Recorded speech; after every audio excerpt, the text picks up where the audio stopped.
Women regret feminism. The most shocking truth hitting society right now is that millions of women who once championed full independence are now openly admitting they were sold a complete illusion. And as they approach 40, many find themselves alone, without children, struggling to keep up with rising costs, and realizing that the promise of endless career success and freedom has left them empty and vulnerable in ways they never expected. Picture this: generations told that competing head on with men in every arena, delaying family for degrees and promotions, and relying on systems rather than partnerships would bring empowerment and security, only to wake up to a reality where inflation makes basic living unaffordable, biological clocks have closed doors, and the men they once pushed away have quietly built lives of their own peace without looking back. Stay with me through this entire discussion, because by the end, you will see exactly how this shift unfolded step by step, why it has become irreversible for so many, and what it truly means for the future of relationships and society itself, something most people are still too uncomfortable to face head on. Now, let us get straight into the heart of what is happening. For decades, the message pushed everywhere was clear and forceful. Women needed to break free from traditional expectations, enter the workforce in massive numbers, pursue higher education at all costs, climb corporate ladders, and treat family as something optional that could wait until later. This was presented as liberation, as the path to true equality and personal fulfillment. Women were encouraged to see marriage and children as potential traps that would limit their potential, while careers were sold as the ultimate source of identity, security, and happiness. The idea was that a woman could have it all on her own terms without needing a man for provision, protection, or emotional support. Independence was the goal, and anything less was seen as weakness or outdated thinking. Yet, as time has passed and real life has set in, a growing wave of women are coming forward to say that this path did not deliver what was promised. They look around at their lives and see long hours in offices or demanding jobs that drain their energy, financial pressures that keep them paycheck to paycheck despite their efforts, and a profound sense of isolation that no amount of professional achievement seems to fill. Many are now in their late 30s or early 40s, reflecting on years spent grinding through school loans, building resumes, and chasing promotions, only to discover that the window for starting a family has narrowed dramatically or closed entirely due to age related fertility changes. They hear stories from their own mothers or grandmothers about lives where a single income from a husband allowed for a comfortable home, time with children, and less constant stress over bills. And they cannot help but feel that something essential was traded away without full understanding of the consequences. Consider the economic side of this equation first, because it hits hardest in everyday reality. Inflation has driven up the cost of everything from groceries and rent to utilities and healthcare at rates that outpace wage growth for most people.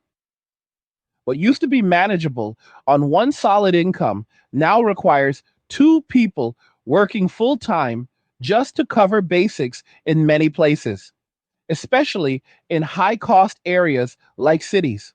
Women who followed the advice to prioritize careers often delayed marriage or avoided it altogether, believing they could handle everything solo. But now, facing rent increases, food prices climbing month after month, and no partner to share the load, many are struggling in ways that feel overwhelming. They realize that the state or social systems they thought would provide a safety net are stretched thin and unreliable, leaving them to carry burdens that were once distributed across families. This is not about blaming anyone for ambition or hard work. It is about recognizing that the narrative sold did not account for these harsh, practical realities. When women were told they did not need men for financial stability, the assumption was that individual earnings and government support would suffice indefinitely. But as economic conditions have tightened, that assumption has crumbled for a significant number. They find themselves working longer hours than ever, yet still unable to build the kind of secure, comfortable life their predecessors enjoyed with far less effort in terms of personal income generation. Then there is the biological reality that no amount of empowerment rhetoric can override. Fertility declines sharply after certain ages, and many women who delayed starting families to focus on education and career advancement now face challenges conceiving naturally or at all. Stories abound of women who reached their mid 30s or beyond, suddenly eager to build families, only to discover that options like assisted reproduction are expensive, uncertain, and often unsuccessful after multiple attempts. They reflect on their 20s and early 30s, years they spent in demanding jobs or pursuing advanced degrees, and wish they had made different choices when time was on their side. This is not regret over success itself, but over the imbalance that left family as an afterthought. Grandmothers and mothers often had children in their 20s, supported by husbands who provided, while they focused on home and raising the next generation. That model allowed for multiple children in stable environments without the same level of financial strain women face today when trying to do everything simultaneously. The contrast is stark, and it leads to a deep sense of loss for what might have been possible under different priorities. At the same time, the dynamic between men and women has shifted in profound ways. For years, the push was to challenge traditional gender roles, to tell men that their provider instincts were outdated or even oppressive. Women were encouraged to declare independence loudly, sometimes framing men as unnecessary or even adversarial in the pursuit of equality. Many men heard that message clearly and responded by stepping back. They focused on their own lives, building careers, hobbies, financial stability, and personal peace without the pressure to pursue or provide for women who seemed uninterested or hostile to traditional partnership. This withdrawal was not spiteful for most. It was a logical adaptation to a world where their role was devalued or dismissed. Now, as some women express a desire to return to more balanced dynamics, they find that men are not rushing back. The men who once might have been eager providers have found contentment in solitude or selective relationships, unwilling to step into situations where they feel they were previously rejected or expected to perform without reciprocity. This leaves many women in a difficult position, realizing that the independence they celebrated has come with unexpected loneliness and vulnerability. The narrative around feminism promised that women could compete directly with men in every sphere without losing anything essential: education, workforce participation, leadership roles. All of it was framed as additive rather than substitutive. But in practice, the intense focus on career often meant postponing or foregoing family building entirely for many. Years in graduate programs, long hours climbing ladders, relocation for opportunities, all these choices accumulated and shifted timelines irreversibly. Women who once saw family as something that could wait now see it as something that may never arrive. They look at peers who chose different paths earlier, who built families while younger, and feel a mix of envy and reflection on their own journeys. This is not to diminish the achievements of those who thrived in careers while raising children. Some have managed both remarkably well, but for a growing chorus, the trade off feels lopsided, with the cost becoming clearer only in hindsight. Economic pressures compound this further. High inflation means that even dual income households struggle in ways single income ones did not decades ago. Rent, mortgages, childcare, if children do come later, all these expenses devour earnings faster than before. Women who banked on their own salaries to sustain them indefinitely now face the reality that solo living is far more expensive than shared responsibilities in a partnership. The state, once seen as a reliable backup through various programs, faces its own constraints and cannot replace the efficiency of family units in providing mutual support. This leaves many women confronting a harsh truth. The provision they traded men for has proven inadequate, and the men they distanced are not lining up as a secondary option. The plan that seemed foolproof has holes that are now impossible to ignore. The system is collapsing. Cash will be worthless soon. Crypto is your only escape. Angry's Crypto Academy is linked in the description. Go check it out now. These reflections are not isolated complaints. They form a pattern visible across online spaces, conversations, and personal accounts. Women share openly about feeling exhausted from constant work, about wishing for simpler lives where they could focus on home and loved ones without the pressure of proving themselves in male dominated fields every day. They talk about the appeal of traditional roles not as regression, but as a source of peace that modern expectations stripped away. The idea of cooking for a family, managing a household, and having time for personal rest sounds restorative compared to endless meetings, performance reviews, and financial juggling. This shift in desire stems from lived experience, not abstract ideology. When daily life consists of stress over bills, isolation in apartments, and no one to share joys or burdens with, the appeal of interdependence becomes undeniable. Yet the path forward is complicated because time does not reverse. Biological limits mean that for many, family building is no longer straightforward.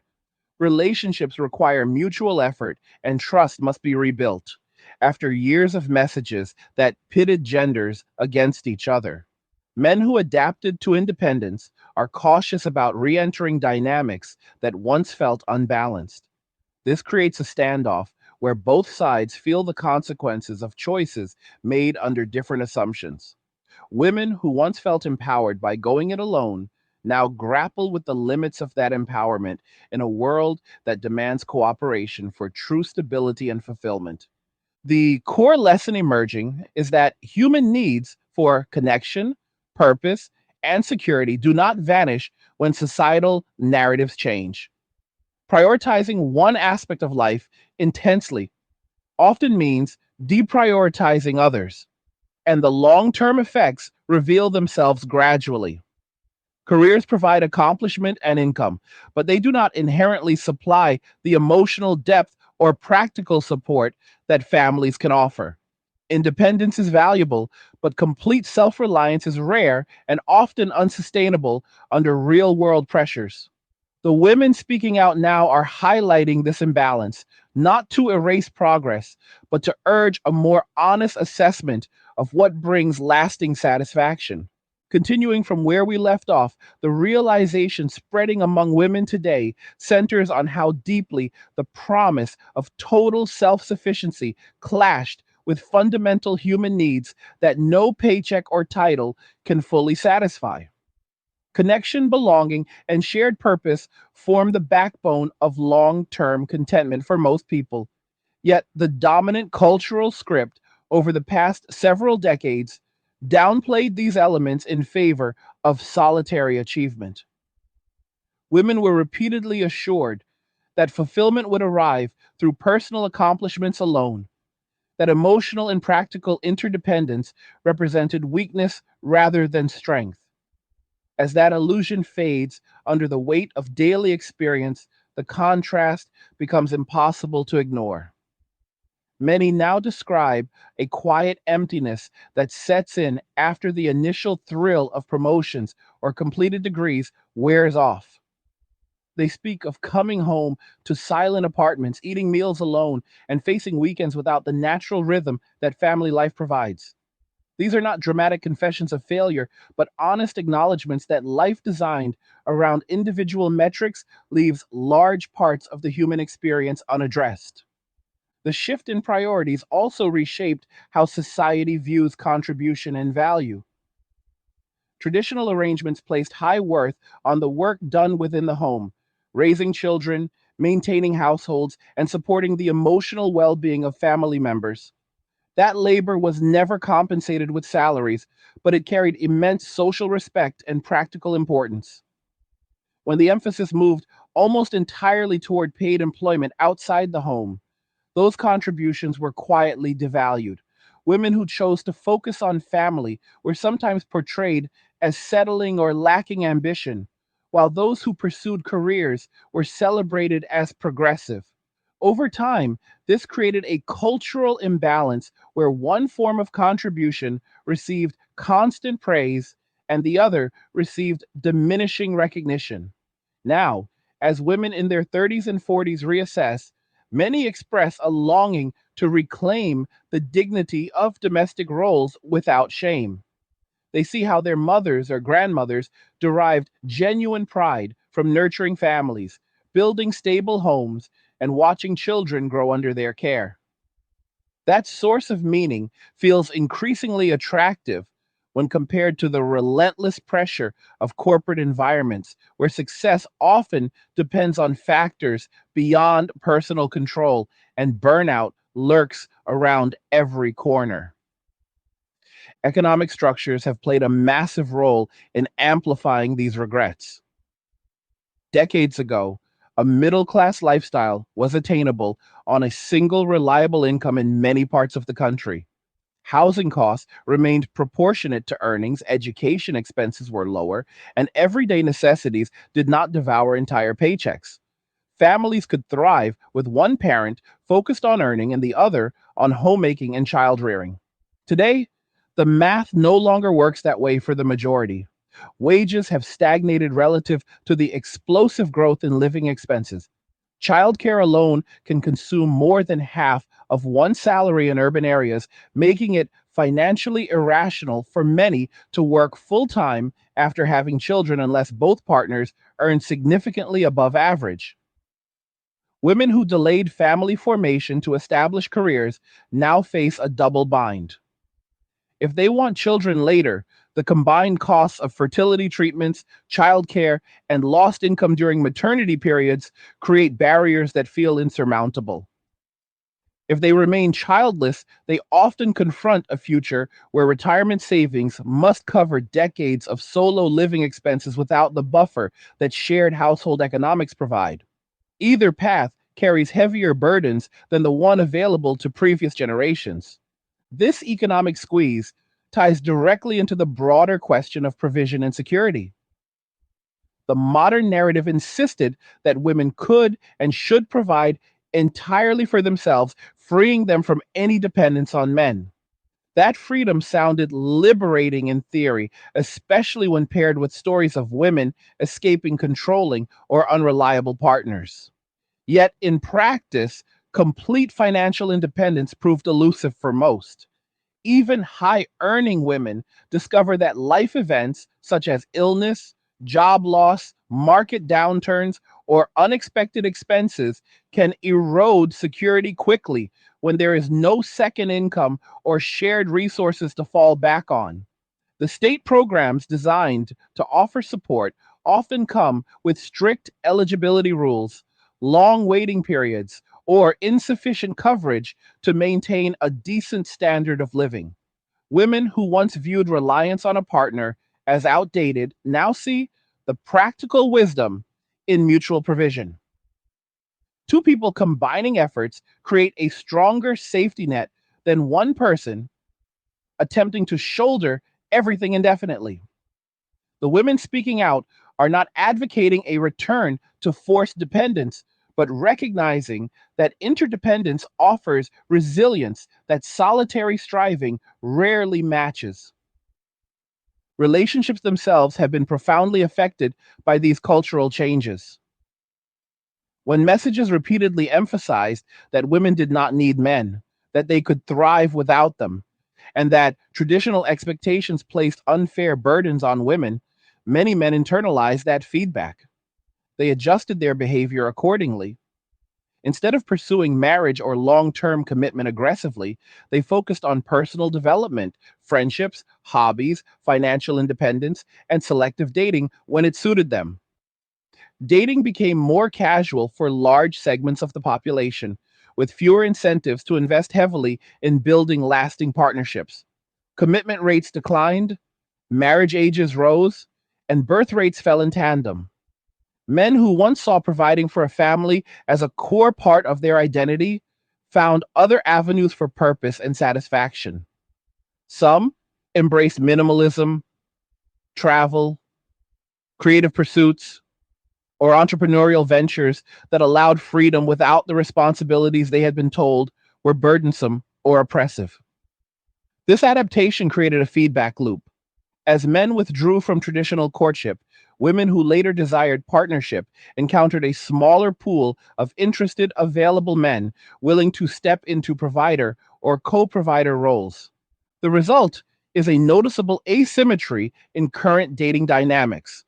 Women in their late 20s through 40s frequently report difficulty finding men ready for serious commitment, while men in similar age ranges describe abundance in options, but reluctance to settle due to perceived risks or lack of necessity.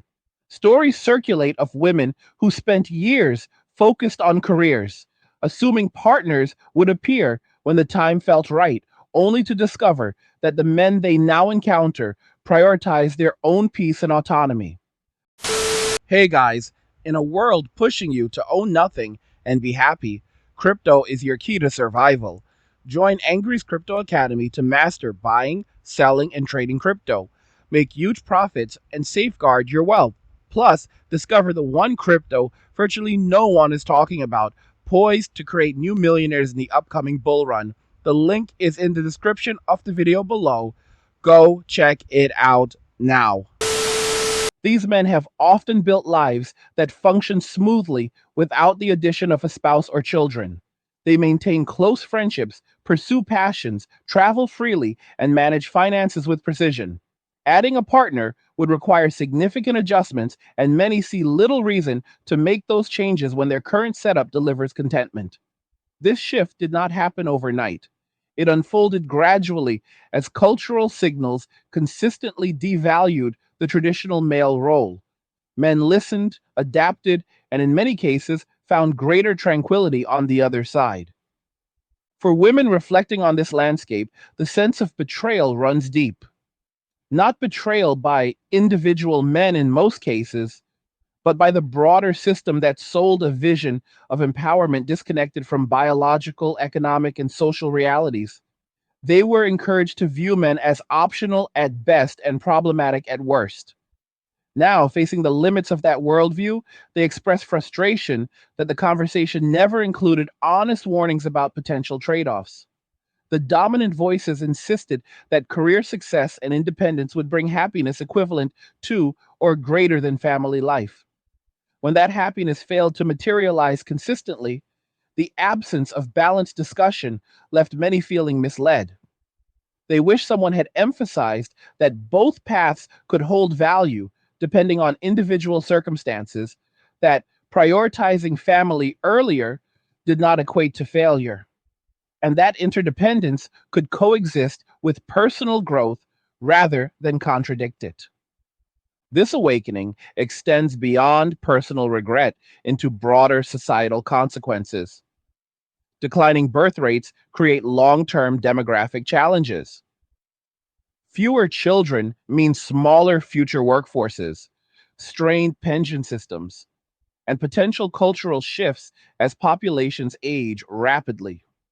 Nations face questions about sustainability when family formation drops below replacement levels.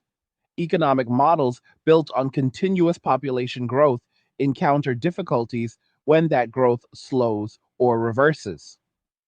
These are not abstract concerns, but measurable trends already influencing policy debates, immigration patterns, and social welfare planning. Women who delayed or forewent children contribute to these statistics, yet many now voice concern about the world their choices helped shape. They see younger generations inheriting a society with fewer stable families, higher loneliness rates, and increased pressure on public resources. The connection between two individual decisions and collective outcomes becomes clearer in hindsight.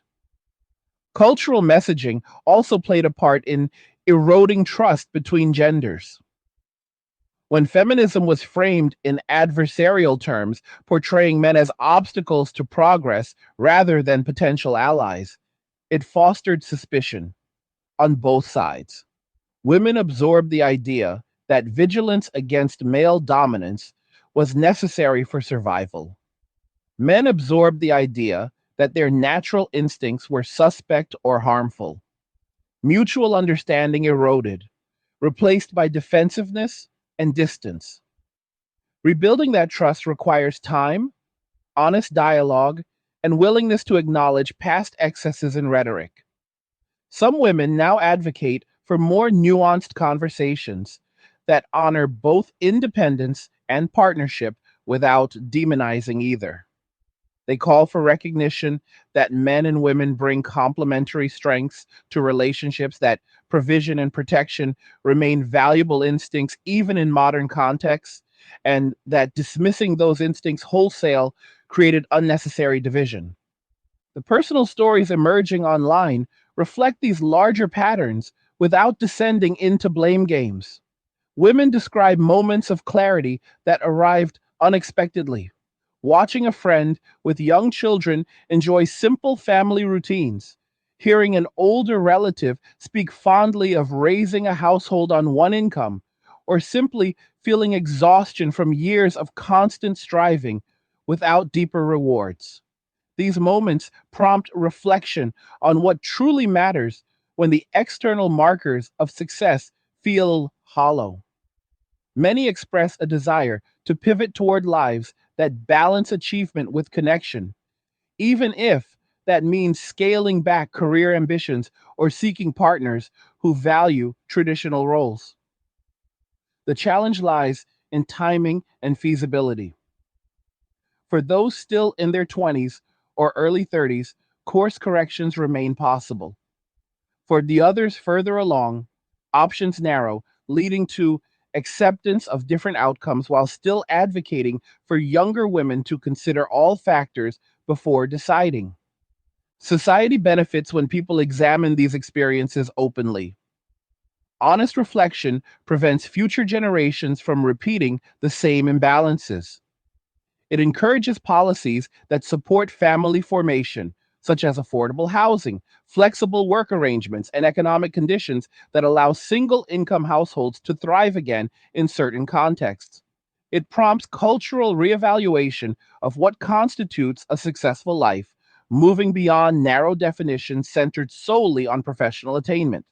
Most importantly, it restores space for interdependence as a legitimate and enriching choice rather than a sign of weakness. The momentum behind these conversations continues to build because the experiences are widespread and the stakes are high.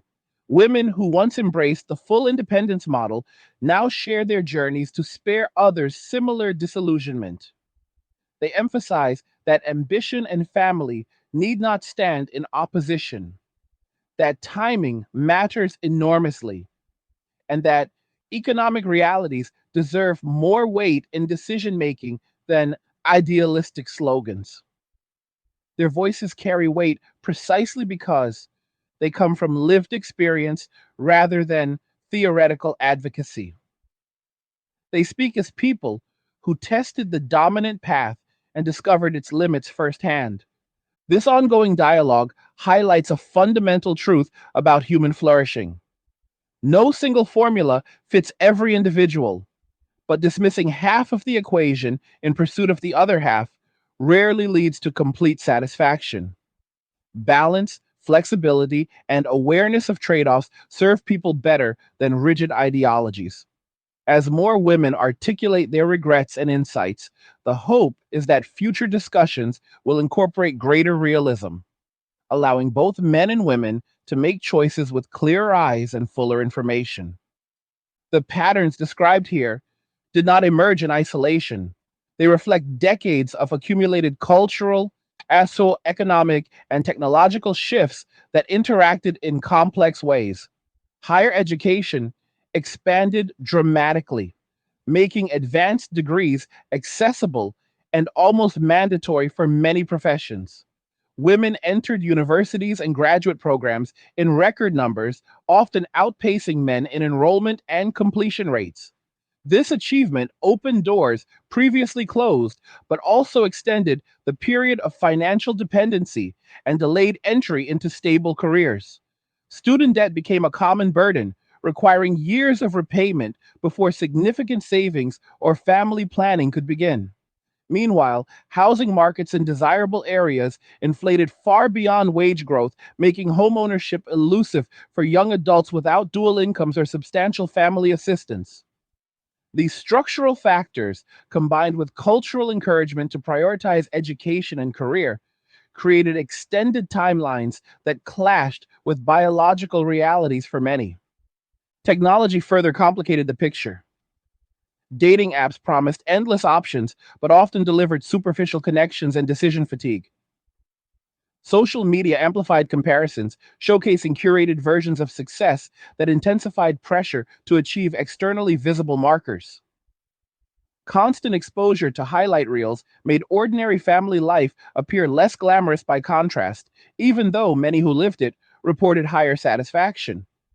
The same platforms later became spaces where women shared unfiltered regrets, creating echo chambers of recognition that accelerated the spread of these reflections. Throughout all of this, the core human need for meaning persisted unchanged. Purpose derived from raising children, building a home, and contributing to the lives of loved ones remains powerful for countless people. When that source of purpose is deferred indefinitely or eliminated, the void becomes noticeable. Careers provide structure and validation, but they rarely offer the same depth of emotional reward that intimate family bonds deliver over decades. Acknowledging this does not diminish professional accomplishments, it simply places them in a broader context where multiple dimensions of life receive consideration. As these realizations continue to surface, they challenge long held assumptions and invite recalibration. Women who regret certain aspects of their journeys do not necessarily reject feminism entirely. Many still value the expanded opportunities, legal protections, and personal freedoms gained over time.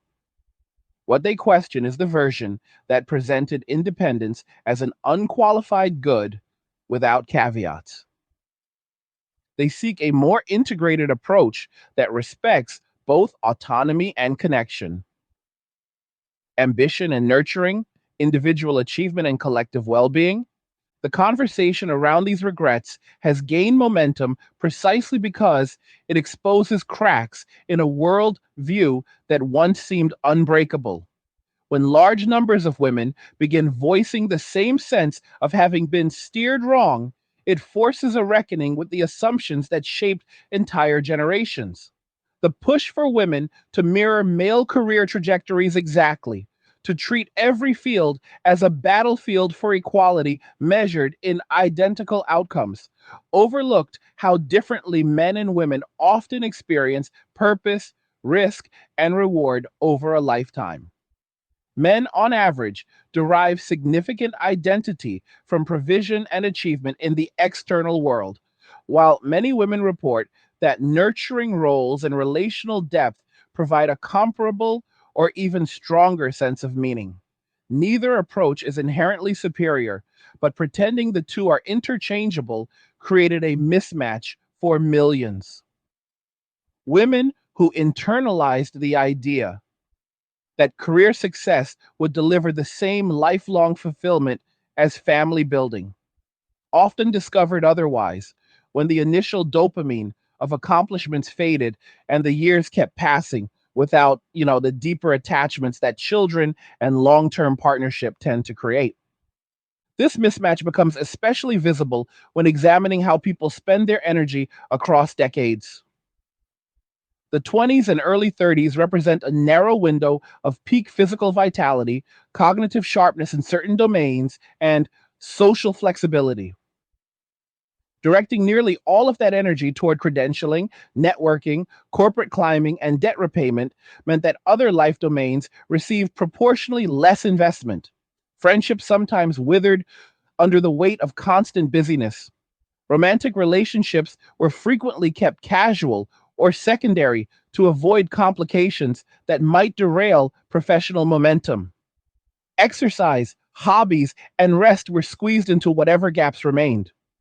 By the time many women reached their mid 30s and felt ready to shift focus, the energy reserves and social capital needed for building a family had already been heavily taxed. Starting over in a new domain Whether dating seriously, conceiving, or adjusting lifestyles for parenting required effort that felt exponentially harder than it would have a decade earlier. The body does not negotiate with ambition timelines, and neither does the calendar of human fertility. That hard limit, more than any ideological argument, has driven the most visceral expressions of regret. Another layer involves the way modern work culture interacts with family aspirations. Corporate environments reward availability, constant output, and geographic mobility. Promotions often require relocation, longer hours, or taking on high stress projects that leave little mental bandwidth for anything else. Maternity leave policies, while improved in some places, still frequently penalize women in competitive fields through slower advancement, reduced responsibilities upon return, or outright bias against those perceived as less committed after having children. Women who anticipated that society would evolve to make combining high level careers with motherhood seamless have encountered stubborn structural resistance. Childcare remains prohibitively expensive in most urban centers, and flexible arrangements are unevenly distributed across industries. The result is that many women who wanted both ambitious careers and children ended up with neither in full measure. They scaled back professionally to accommodate family, only to find the career ladder had moved on without them, or they stayed the course professionally and watched family possibilities recede. Men, meanwhile, have responded to these same pressures in ways that further widen the gap. When the cultural conversation repeatedly framed traditional male roles as toxic or outdated, many men quietly exited the script. They stopped seeing marriage and fatherhood as default life goals. Instead, they built lives structured around personal sovereignty. Some invested heavily in physical fitness, mastering skills, accumulating assets, or pursuing travel and experiences that would be far more complicated with dependence. Others focused on male friendships, mentorship networks, or communities built around shared interests rather than romantic pursuit. The incentive structure changed. Why commit to 20 or 30 years of primary provision when the messages received were that such provision was neither needed nor appreciated? Why risk divorce statistics, family court outcomes, or loss of autonomy when solitude delivered lower stress and higher control? Large numbers of men concluded that the safest path was the solo path, and they have stuck to it. This male withdrawal has created a market imbalance that women now confront directly. The pool of men willing to marry, provide, and commit long term has shrunk relative to demand, especially among women in their 30s and beyond who bring the maturity and clarity they lacked in their 20s. Men who remain open to commitment often set higher standards: financial stability on both sides, emotional regulation, realistic expectations about roles because they have viable alternatives. They no longer feel obligated to rescue or compensate for years of messaging that told them their instincts were problematic. The dynamic has flipped from one where men pursued and women selected to one where women increasingly pursue and men select more selectively. This reversal produces frustration on the female side because the courtship energy, once directed toward them, now flows the other way or not at all. Fertility statistics tell a stark part of the story. Birth rates in developed nations have fallen below replacement levels for years, with the sharpest drops among women with higher education and professional careers. The average age of first birth continues to climb, pushing more conceptions into age brackets where success rates decline and complication risks rise. Assisted reproductive technologies help some, but they are costly, physically demanding, and far from guaranteed. Many women who once assumed they could wait until their career stabilized now face the reality that waiting carried a price measured in missed opportunities rather than dollars. They see peers who started families earlier enjoying grandchildren while they navigate fertility clinics or accept childlessness as the outcome of earlier choices. The grief that accompanies that acceptance is real and under discussed in mainstream spaces still committed to celebrating every delay as empowerment. Economic independence also looks different in practice than in theory. Even women earning six figures often discover that high income comes with high expenses, taxes, housing in safe, desirable areas, professional wardrobes, continuing education, networking events, therapy to manage burnout, and so on. Disposable income shrinks faster than expected, leaving less margin for savings, investments, or the kind of financial buffer that allows risk taking in personal life. Single women face higher insurance costs, higher taxes in some brackets, and no shared economies of scale on housing or utilities. When illness strikes, when markets crash, or when layoffs occur, the absence of a second earner or emotional support system amplifies vulnerability. The women now speaking out point to this as the biggest unadvertised cost of the independence model. It trades relational security for financial exposure that proves brittle under pressure. Policy responses have lagged behind these realities. Governments and corporations talk about work life balance, but concrete changes remain incremental. Paid family leave varies wildly by country and employer. Affordable childcare remains a slogan more than a reality in many places. Housing policy rarely prioritizes family sized units in walkable communities. Tax codes in some nations still penalize marriage or reward single earner households less than dual earner ones. Until these structural pieces align better with the desire for family formation, individual regrets will continue to accumulate. Women who delayed, under the assumption that society would catch up, feel particularly shortchanged when the catch up never fully materialized. The cultural conversation itself has begun to shift in response. Podcasts, online forums, and long form essays now feature women openly questioning the advice they received in their 20s. They discuss trade offs without apology, emphasizing that different life seasons require different priorities. Some advocate delaying career intensity until after children rather than the reverse. Others call for reviving social respect for homemaking as skilled, essential labor rather than a fallback position.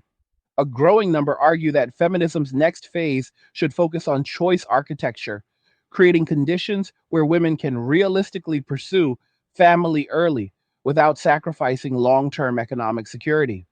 These voices do not seek to roll back rights or opportunities, but to expand the menu of viable paths so that family first choices do not automatically mean economic disadvantage. Younger women watching these discussions unfold benefit most directly. They see the pattern before living it. They hear from women 10 or 15 years ahead who say the career high eventually plateaus while the family void deepens. They read accounts of women who achieved impressive titles yet still feel something essential is missing. This exposure prompts earlier course corrections. Some choose to marry and start families in their mid 20s while continuing education or work part time. Others negotiate hybrid paths with partners who share domestic responsibilities. The key difference is awareness. They enter adulthood knowing that the dominant script of the past 40 years produced widespread dissatisfaction for a sizable cohort, and they adjust expectations accordingly. Men, too, are part of this recalibration. Some who once embraced full detachment now express openness to partnership when they encounter women who value reciprocity and mutual respect rather than unilateral independence. The conversation has become less adversarial and more pragmatic. Both sides recognize that long term relationships require compromise, that provision and nurturing remain complementary rather than competitive, and that dismissing half the population's instincts creates unnecessary loneliness on a societal scale. Reconciliation does not mean reversion to rigid 1950s models, but evolution toward arrangements that honor biological differences, economic pressures, and individual temperaments simultaneously. The demographic clock keeps ticking while these adjustments happen. Each year of delayed fertility compounds the challenge. Each year of male disengagement reduces the supply of committed partners. The longer society waits to address root causes, housing affordability, childcare costs, cultural messaging, workplace rigidity, the steeper the correction becomes. Women who regret their own paths often speak with urgency to younger audiences precisely because they understand how quickly time becomes the limiting factor. This urgency explains the intensity behind the current wave of reflection. It is not nostalgia for a mythical past, but a clear eyed assessment of what delivers durable happiness versus what delivers temporary validation. People want lives that feel whole rather than fragmented. They want connection that endures beyond the workday. They want purpose that outlasts promotions and pay raises. When large numbers conclude that the independence first model failed to deliver that wholeness for them, the natural response is to warn others and to seek better balance going forward. The stories keep surfacing because the experience is common enough to feel universal among certain age groups and education levels. Women in tech, law, medicine, academia, finance, and corporate management share remarkably similar arcs. Early drive, relentless focus, visible success, creeping emptiness, belated desire for family, painful confrontation with limits. The pattern repeats across industries and geographies. What unites these accounts is the sense of having followed the approved roadmap only to arrive at a destination that felt emptier than promised. That shared recognition fuels the momentum. When enough people say the same thing in their own words, it stops being an outlier opinion and starts being data. Society eventually responds to data. Cultural narratives shift when lived experience contradicts official stories long enough and loudly enough. The current moment reflects exactly that tipping point. The independent script that dominated for half a century is being rewritten in real time by the very people who lived it most faithfully.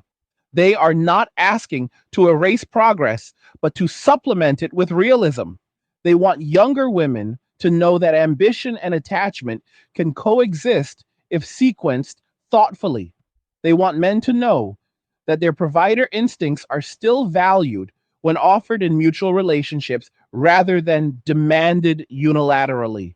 They want policymakers to understand that family friendly economics are not luxuries, but necessities for long term stability. This rewriting process will take years, perhaps decades. Entrenched interests in education, corporate human resources, media, and certain advocacy circles still promote the old script because it aligns with their incentives. But grassroots voices, raw, unfiltered, born of personal consequence, are harder to dismiss indefinitely. They carry the authority of hindsight. They speak from scars rather than theories. And scars tend to get attention when enough of them appear in the same place at the same time. What emerges next depends on how honestly society engages with these accounts. Dismissal produces resentment and further polarization. Engagement produces course correction and potential renewal. The women sharing their regrets are extending an invitation to that engagement. They are saying the experiment was run, the results are in, and the conclusion is clear. Total self reliance works for some, but leaves most feeling shortchanged in the areas that matter most over a full lifespan. They are asking for a broader menu of respected choices, stronger economic scaffolding for families, and cultural permission to prioritize connection without apology. That request deserves serious consideration because the alternative, continuing on the current trajectory, points toward deeper loneliness, lower birth rates, accelerated demographic aging, and persistent economic strain on individuals who lack relational buffers. The stakes extend beyond personal happiness to collective viability. Addressing the regrets honestly offers a path toward better outcomes for everyone involved. The momentum behind these reflections continues to accelerate because they expose a fundamental disconnect between what was promised and what actually materialized in the lives of millions. When the dominant advice was to treat career as the primary identity anchor and family as an optional add on, it assumed that human psychology would bend effortlessly to fit that hierarchy. It did not. People are wired for layered meaning. Accomplishment matters, but so does legacy through children, continuity through partnership, and the quiet satisfaction of being needed in intimate, irreplaceable ways. When one layer is cultivated at the near total expense of the others, the structure eventually feels lopsided and unstable. Women who invested almost everything in professional identity now describe reaching a point where external validation no longer compensates for the absence of internal anchors.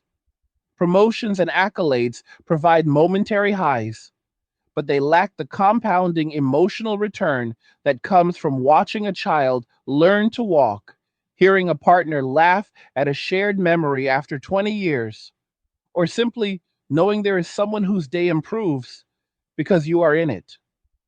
That compounding return is what many now say they miss most acutely. The absence becomes sharper when life throws curveballs that no individual, no matter how capable, handles perfectly alone. Health scares, mental health struggles, family of origin crises, sudden job instability, events that test resilience, reveal how much heavier the load feels without a committed co pilot. Friends and colleagues offer support, but it is rarely the same depth or consistency that a lifelong partner provides. Women who once prided themselves on needing no one now admit that needing someone and being needed in return creates a form of strength that solitary competence cannot replicate. This is not weakness.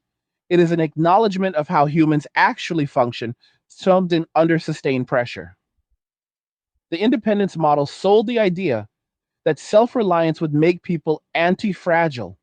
In reality, it often left them more fragile when the inevitable storms arrived because there was no distributed load bearing structure around them.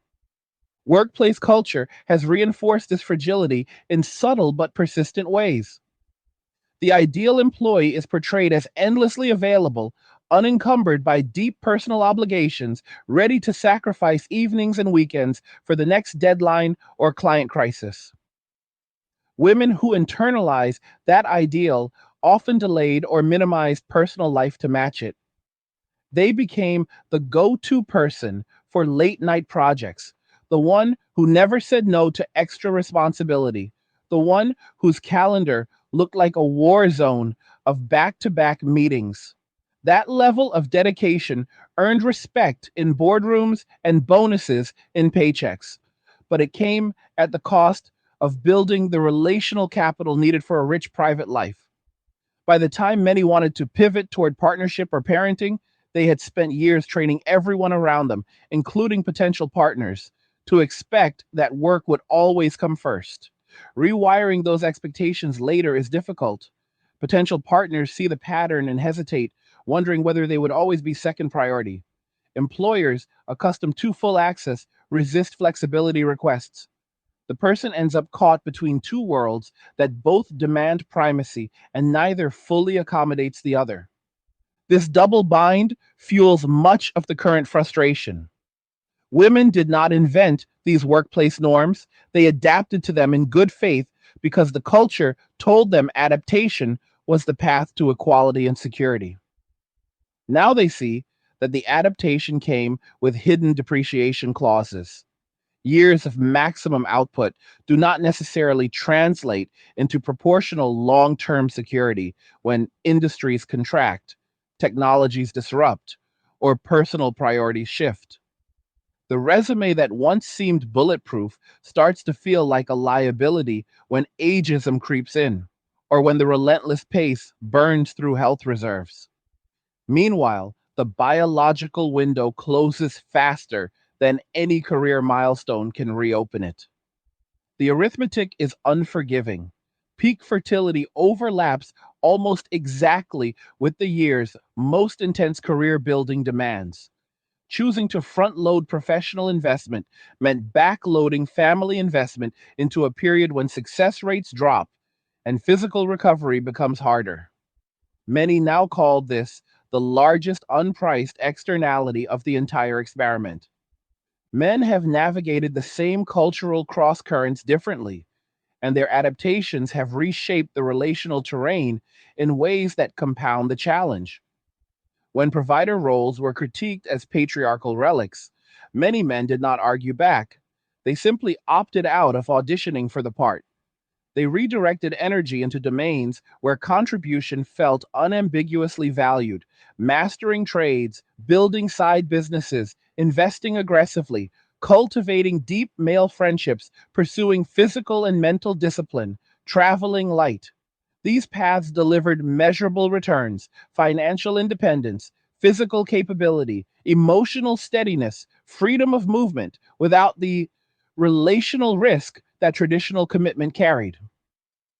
The more society signaled that male provision was optional or even suspect, the more men treated it as optional. They internalized the message and built lives accordingly.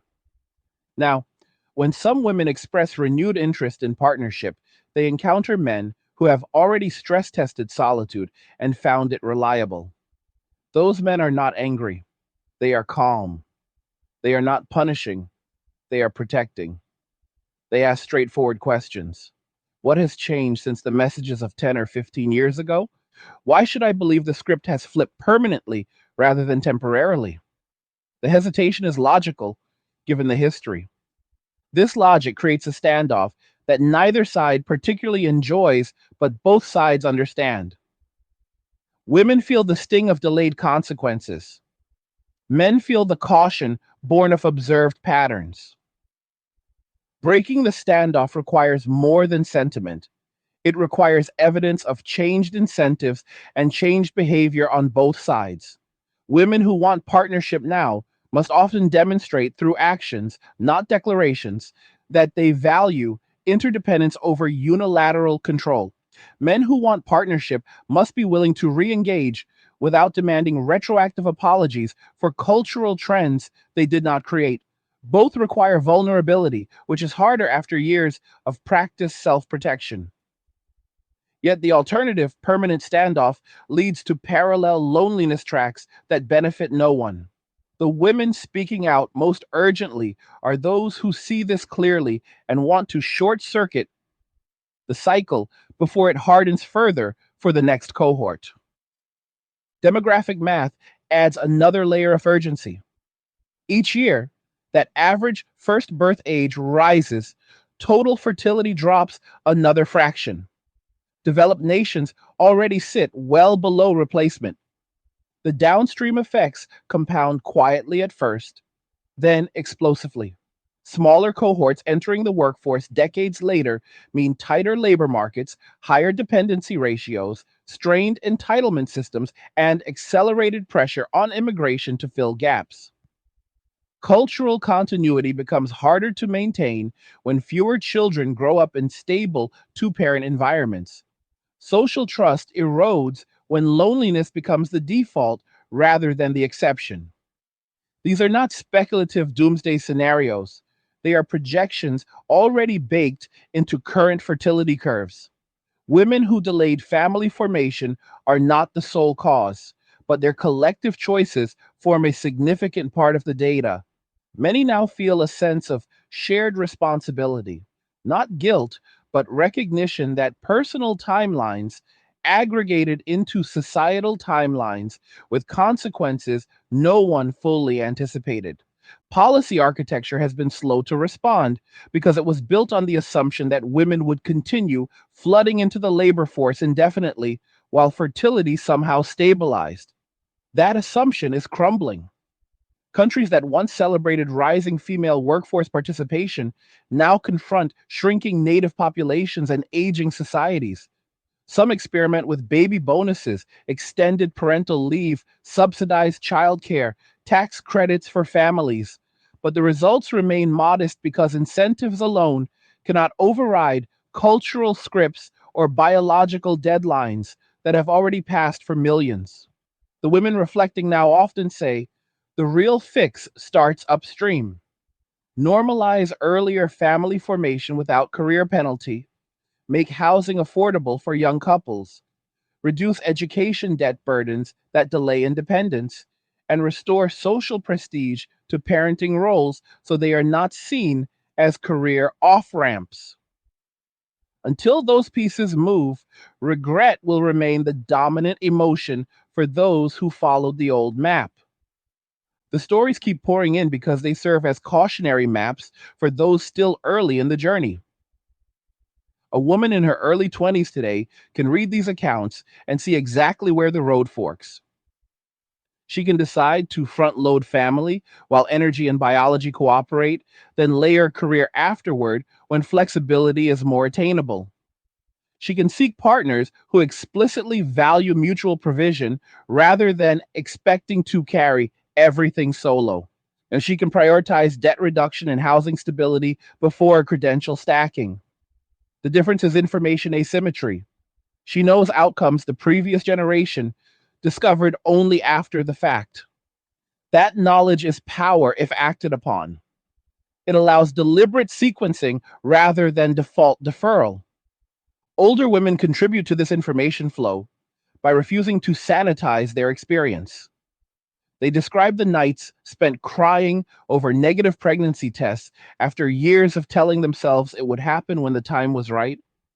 They talk about the ache of watching siblings or friends raise grandchildren while their own homes stay quiet.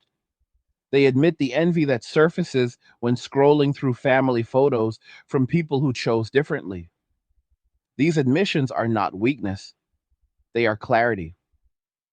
They cut through the polished narratives that still dominate certain media spaces.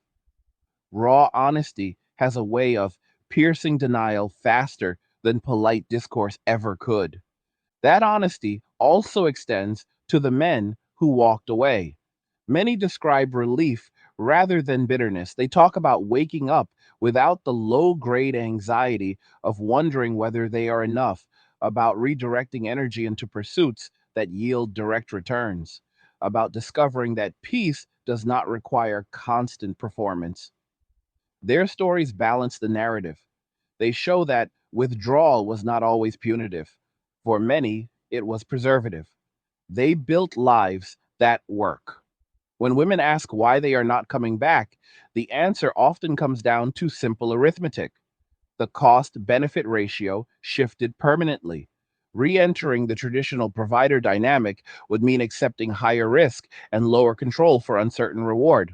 Most see no compelling reason to accept that trade unless the incentives realign substantially. Realignment is possible, but it requires mutual movement.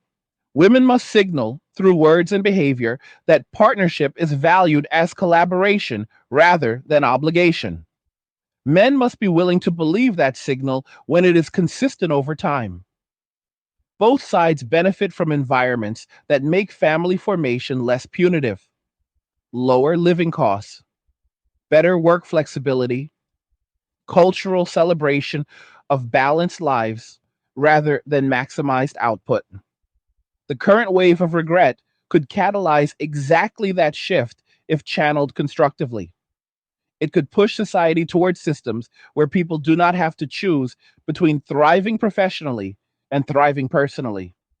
The women leading this conversation are not asking to rewind history, they are asking to learn from it. They want younger women to inherit better maps, maps that mark the real trade offs instead of erasing them. They want men to know their roles still hold value when offered freely rather than demanded. They want policymakers to treat family as infrastructure rather than afterthought. Above all, they want future generations to avoid the same hollow arrival they experienced after following the approved route to its end. This collective reflection represents a rare moment when lived experience overrides ideology at scale. It is messy, emotional, sometimes angry, but it is also clarifying. People are saying out loud what many felt quietly for years. The promise of complete autonomy did not age well against the reality of human needs. Acknowledging that does not negate the gains and opportunity and rights. It simply insists that those gains come with costs that deserve honest accounting. When the accounting is done openly, better choices become possible, not just for individuals, but for the society they collectively shape. The pattern is clear across thousands of voices now. Women who once saw career as the ultimate scorecard now measure success differently. They weigh peace, connection, legacy, resilience. They see that those metrics often improve when life includes deep interdependence rather than heroic solitude.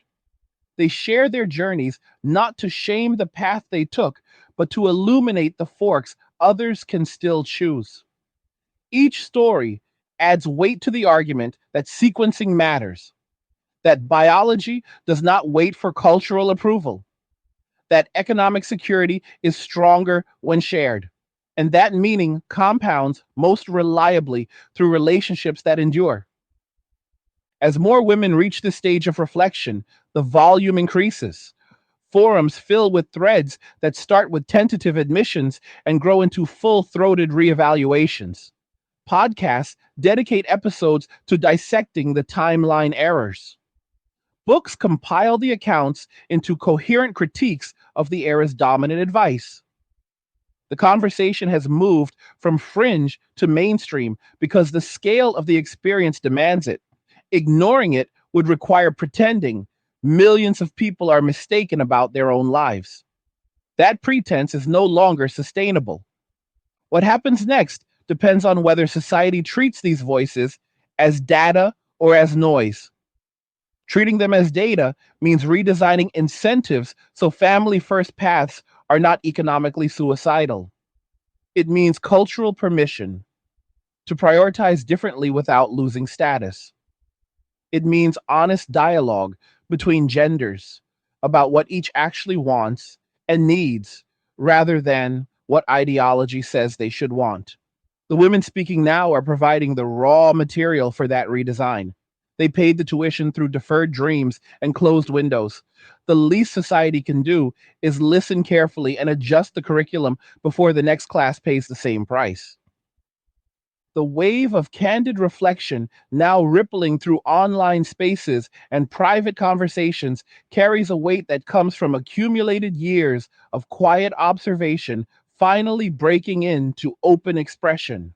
Women who spent their prime decades following the blueprint of maximum professional immersion describe a slow dawning awareness that the blueprint was drawn for a different kind of life, one where external markers of progress could substitute for internal continuity.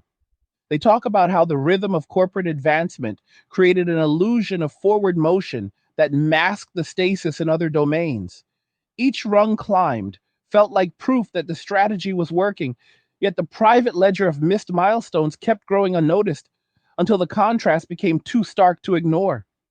The promotions, the conference speaking slots, the LinkedIn endorsements, the salary jumps, all real, all earned. Yet none of them accumulated into the kind of enduring satisfaction that comes from watching small humans develop under your direct influence or from sharing decades of ordinary Tuesdays with someone who chose you every day.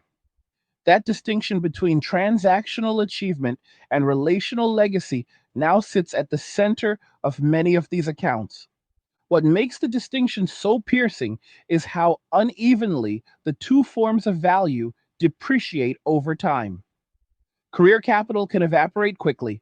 Restructurings, industry contractions, health interruptions, or simply reaching an age where hiring managers quietly favor younger profiles.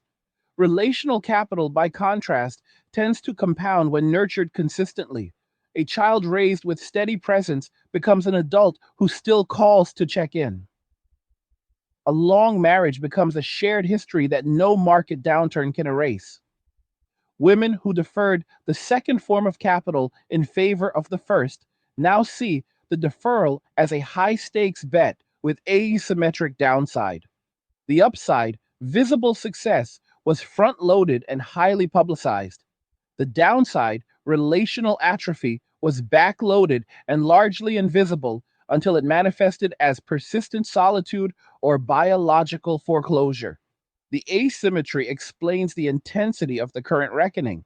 People feel they were sold a high reward, low risk narrative when the actual profile was closer to high reward, high risk with delayed revelation of the risk.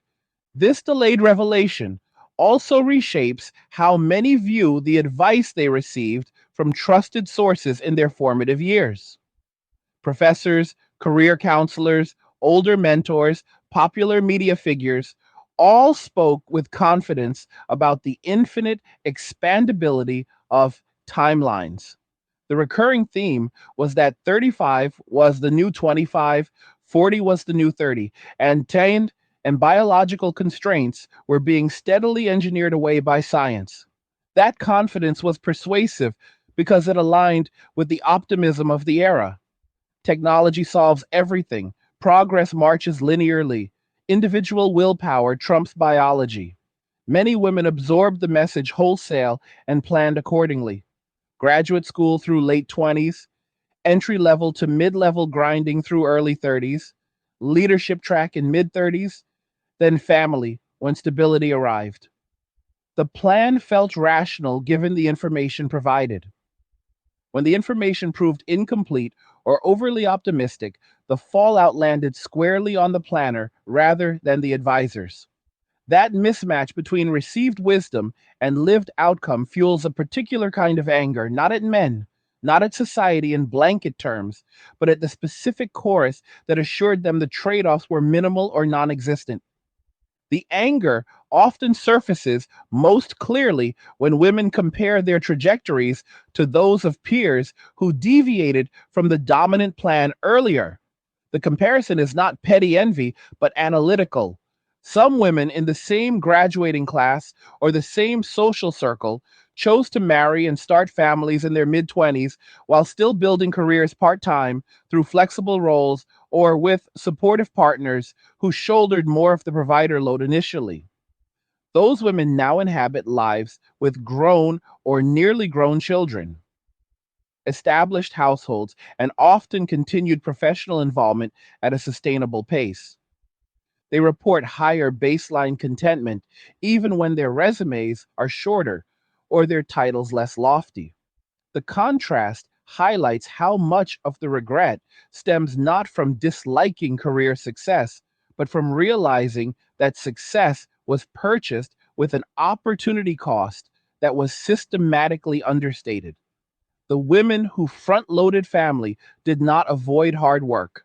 They sequenced it differently, betting that early attachment would pay compounding dividends while career could be layered in later when leverage was higher and flexibility more attainable. In hindsight, that sequencing appears to have produced more durable well being for many who chose it. Sequencing emerges as one of the most practical lessons distilled from these thousands of individual postmortems. The idea that every major life domain can be maximized simultaneously without penalty has given way to a more sober recognition that energy, attention, and biological opportunity are finite resources best allocated with deliberate order. Front loading family during peak fertility and physical resilience allows career investment to follow when experience, networks, and earning power are stronger. Front loading career pushes family investment into a narrower, riskier window where success becomes probabilistic rather than likely. The women speaking now emphasize that the second path is viable for some, those with exceptional health, financial cushions, ironclad partner commitment, or willingness to accept childlessness, but it is not the neutral default it was presented as. They urge younger women to treat sequencing as a strategic choice rather than an afterthought, to model life plans on realistic calendars rather than inspirational slogans.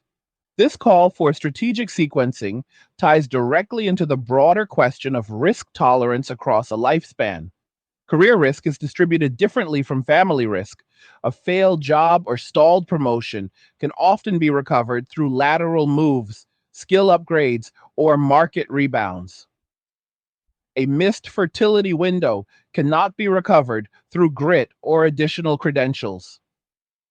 The irreversibility of certain biological deadlines creates a category of risk that is qualitatively different from most professional setbacks. Women who deferred family now wish that difference had been highlighted more explicitly in the cultural conversation. Instead, the conversation often flattened all risks into the same category: manageable with planning and determination, when some risks are binary and unforgiving. Acknowledging that difference does not mean discouraging ambition. It means pairing ambition with accurate forecasting so choices reflect true probabilities rather than wishful symmetry. Accurate forecasting also requires clearer visibility into male adaptations over the same period. Men did not simply pause their traditional roles, many replaced them with parallel architectures designed for autonomy and low exposure. They built financial moats through aggressive saving and investing, physical resilience through consistent training, social resilience through non romantic bonds, and emotional resilience through deliberate solitude. These architectures proved robust enough that adding a partner and children now represents a net increase in complexity and vulnerability rather than a net gain in meaning for many. The cost benefit analysis has shifted permanently for a sizable cohort. Women who want to attract those men back into partnership territory must therefore offer more than renewed interest. They must offer evidence that the partnership will enhance rather than threaten the hard won stability those men constructed. That evidence usually comes in the form of demonstrated reciprocity, shared financial responsibility, realistic expectations around domestic labor, emotional maturity, and respect for the autonomy that was previously devalued.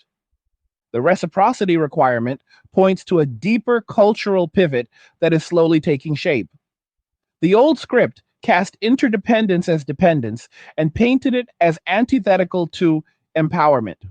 The emerging script reframes interdependence as sophisticated strength, a voluntary pooling of resources, risks, and rewards that produces outcomes neither party could achieve alone. Women who once rejected that framing now embrace it because experience taught them that solo strength has hard limits while collaborative strength scales. Men who withdrew from traditional expectations are more open to collaboration when it is presented as alliance rather than obligation. The pivot is gradual and uneven, but it is visible in the language shift. Less talk of needing to be rescued, more talk of wanting to build together, less emphasis on unilateral independence, more on mutual sovereignty within partnership. This language shift matters because it lowers the defensive barriers that built up over decades. When both sides stop framing the other as the problem and start framing the environment as the problem, high costs, rigid workplaces, distorted incentives, cooperation becomes more feasible. The environment did not change overnight, but perception of it did. Women who once saw men as optional now see them as valuable allies against shared pressures. Men who once saw commitment as a trap now see selective commitment as a hedge against isolation in later decades. The convergence of perspectives creates small openings where none existed before. Those openings are widest among younger cohorts who grew up watching the experiment play out in real time. They see aunts, older cousins, family, friends, and online voices articulating the same arc: high achievement followed by unanticipated emptiness. That visibility inoculates them against the same default deferral. They ask harder questions earlier about timelines, about partner alignment, about financial sequencing, about biological realities, because they have access to unfiltered case studies. The result is a measurable shift in attitudes. Higher percentages of women in their early 20s expressing intent to marry and have children before 30, greater willingness to consider part time or flexible career paths during child rearing years, more open discussion of trade offs with peers. The inoculation is imperfect and incomplete, but it is real. Each honest account from an older woman functions as preventive medicine for someone younger. Preventive medicine also comes in the form of revived social norms around family as a legitimate primary goal rather than a secondary milestone. Homemaking, parenting, partnership, these were once culturally honored as skilled contributions to the social fabric. When they were downgraded to fallback options or signs of limited ambition, the downgrade discouraged early investment in those domains. Restoring prestige does not require returning to rigid gender mandates.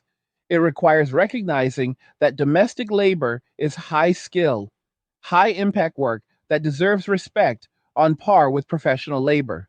Women who chose family early and sustained it often report that the respect they receive from their own children and extended family outweighs the external markers they sacrificed. The emerging conversation seeks to make that trade off visible and valid rather than invisible and pitied. Visibility extends to the economic scaffolding required to make family first sequencing practical again. Affordable family housing in safe neighborhoods, childcare that does not consume an entire second salary, education paths that do not saddle young adults with decades of debt, tax structures that reward rather than penalize marriage and children. These are not radical demands, but baseline conditions that previous generations took for granted. Their erosion made the independence model appear necessary when it was really a forced adaptation to deteriorating circumstances. Women reflecting now often point to those eroded conditions as co conspirators in their regrets. The advice to go it alone made more sense in a world where shared living was unaffordable and single earner households were economically punished. Restoring those conditions would reduce the perceived necessity of solo grinding and allow more women to choose family timelines that align with biology rather than financial desperation. The cumulative effect of these converging threads: psychological compounding, risk asymmetry, sequencing lessons, reciprocity requirements, cultural reframing, younger cohort inoculation, norm restoration, economic scaffolding, creates pressure for systemic course correction. The pressure is bottom up rather than top down, driven by personal consequence rather than ideological decree. That origin gives it durability. People change their minds when reality contradicts their model persistently enough. Millions of women reaching the same conclusion simultaneously signals that the model has been contradicted at industrial scale. Dismissing the signal as outlier emotion or backlash ignores the arithmetic of lived experience. What replaces the old model will not be a single replacement, but a wider palette of respected paths. Some women will still prioritize career above all and accept the trade offs knowingly. Some will front load family and layer career later. Some will blend both through creative arrangements with partners who share the load. The key difference is choice informed by accurate information rather than choice constrained by incomplete information. The women whose voices dominate this moment are working to expand that informational accuracy so the next generation inherits fewer surprises. Their work takes many forms: long form videos dissecting timeline errors, anonymous forums cataloging common turning points, podcasts interviewing women at different life stages, books compiling data and personal narratives, social media threads that go viral because they name the unnamed ache. Each piece adds to the archive of evidence that the independence maximization script delivered uneven results, brilliant for some, hollow for many. The archive grows daily because the cohort reaching midlife is large and articulate. They have platforms, they have perspective, and they have nothing left to lose by speaking plainly. Speaking plainly includes admitting that happiness metrics shift over decades. The things that spark joy at 25, new titles, travel, nightlife, often lose potency by 40, while quieter satisfactions, stable attachment, generational continuity, mutual reliance gain potency. The women articulating this shift are not anti progress, they are pro honesty about how progress feels in practice across a full arc. They want the cultural dashboard to include both sets of metrics so people can calibrate their lives accordingly rather than discovering the dashboard was missing half the gauges after the trip is mostly over. That calibration matters most in the domain of legacy. Career legacy fades when companies are sold, technologies become obsolete, or names are forgotten in reorganizations. Family legacy endures through bloodlines, stories, values transmitted across generations. Many women now say they underestimated how powerfully the desire for legacy would assert itself once other ambitions had been met or plateaued. The underestimation was not a personal failing. It was encouraged by a culture that measured legacy in citations, revenue, followers, rather than in living descendants who carry pieces of you forward. Recentering legacy as a legitimate metric does not diminish other achievements, it completes the picture. Completing the picture is the quiet ambition behind this entire wave of reflection. Not to erase the past 50 years of expanded opportunity, but to integrate its lessons into a more comprehensive map of human flourishing. The map must account for biology, for compounding relational returns, for risk irreversibility, for male adaptations, for economic disincentives, for shifting happiness priorities. It must allow multiple valid routes without privileging one as the enlightened default. The women who paid the tuition of living the experiment are now redrawing that map in public, line by line, so others can navigate with fewer detours. The redrawing is unfinished and will remain so for years. Cultural course corrections move slowly because they require millions of individual recalibrations, but the direction is unmistakable. The conversation has crossed a threshold from scattered complaints to coherent critique. It has moved from private grief to public testimony. It has shifted from apology for feeling regret to insistence that regret is valid data. That insistence carries force because it comes from people who tested the hypothesis at personal cost and reported the findings without varnish. The findings point toward a hybrid future, one where independence remains a real option, but interdependence regains status as an equally valid and often superior option for long term thriving, one where sequencing is treated as strategy rather than default, one where men and women talk openly about complementary strengths rather than competing sameness, one where economic policy stops punishing family formation and starts enabling it, one where younger women enter adulthood with both the freedoms won by previous generations and the warnings earned by those same generations. That future is not guaranteed, but the raw material for building it exists in the voices speaking now. Each woman who shares her arc adds another brick. Each younger person who listens and adjusts adds another course to the wall. The structure rising is not a return to anything old, but a synthesis of hard won knowledge into something more durable than either pure independence or pure tradition could offer alone. The synthesis will take time, experimentation, and patience. Some paths will still end in regret. No map eliminates every wrong turn. But a better map reduces the number of turns that lead to dead ends. The women whose stories fuel this moment are committed to handing over the improved version before their own journeys conclude. That commitment to candor, to learning, to sparing others unnecessary cost is the most powerful legacy emerging from the entire arc.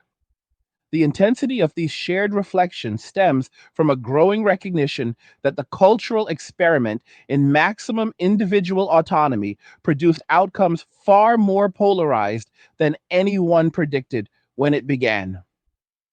For every woman who genuinely thrived in the high autonomy, career first configuration, achieving financial independence, global mobility, intellectual mastery, and personal sovereignty, there now stands a much larger group who reached comparable external markers, yet arrived at a profoundly different internal destination. The divergence is not explained by lack of effort, intelligence, or opportunity. It is explained by the fact that human satisfaction operates on multiple parallel tracks, and one track being fully optimized does not automatically compensate for the others remaining underdeveloped. The track of personal legacy through direct lineage and intimate daily continuity often proves to be the slowest to build, but the most resistant to later depreciation.